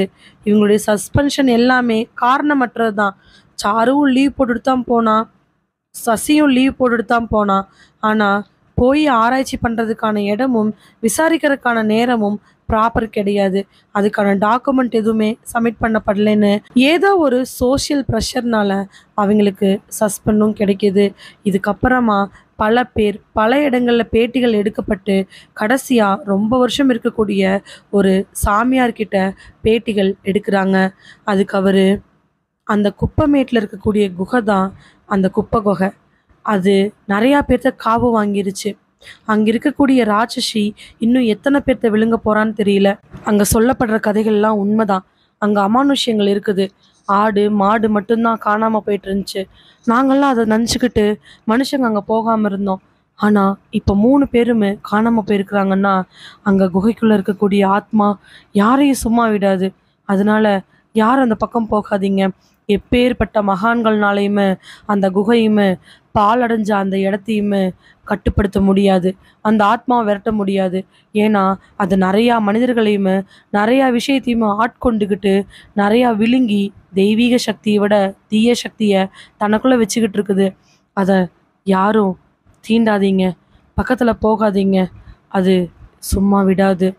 கடைசி வரிகளில் முற்றும் அப்படின்னு போட டக்குன்னு அந்த புத்தகத்தை மூடி வச்சுட்டு பெருமூச்சு விடுறா யாழினி. யாழினிக்கு ஆப்போசிட்டில் டீ கப் வச்சுட்டு உட்காந்துட்டு கூடிய அவளுடைய அக்கா, என்ன மேடம் படிச்சுட்டீங்களா? புக்கினுடைய ஃபஸ்ட்டு பக்கத்தை திருப்பி பார்க்க அதில் ரகசியம் புதைந்த இரவுகள்னு இருக்குது. அதை ஒருக்கா படிச்சுட்டு முன்னாடி பக்கத்தை திருப்பி பார்த்துட்டு யாழினி தன்னோட அக்காவை பார்த்து, இதை என்னை நம்ப சொல்கிறியா? அடிப்பாவி, ஒரு புத்தகத்தை ஃபுல்லாக படித்து 3 பேர் இப்படி ஆயிட்டாங்கிற உண்மை கதை தெரிஞ்சு கூட இப்படி பேசுகிற? இங்கே பாரு வேதா, இதெல்லாம் சும்மா கட்டுக்கதை இல்லை யாழினி. அதுக்கப்புறமா அந்த ரெசிடென்சியில் எல்லா விதமான வீடுகளையுமே இடிச்சிட்டு குறிப்பிட்ட இடத்த மட்டும் அவங்களுக்கு ஒதுக்கி அங்கே மறுபடியுமே காம்பவுண்ட் வச்சு இப்போ அந்த ரெசிடென்சி ஓரளவுக்கு நல்லதாக இருக்குது.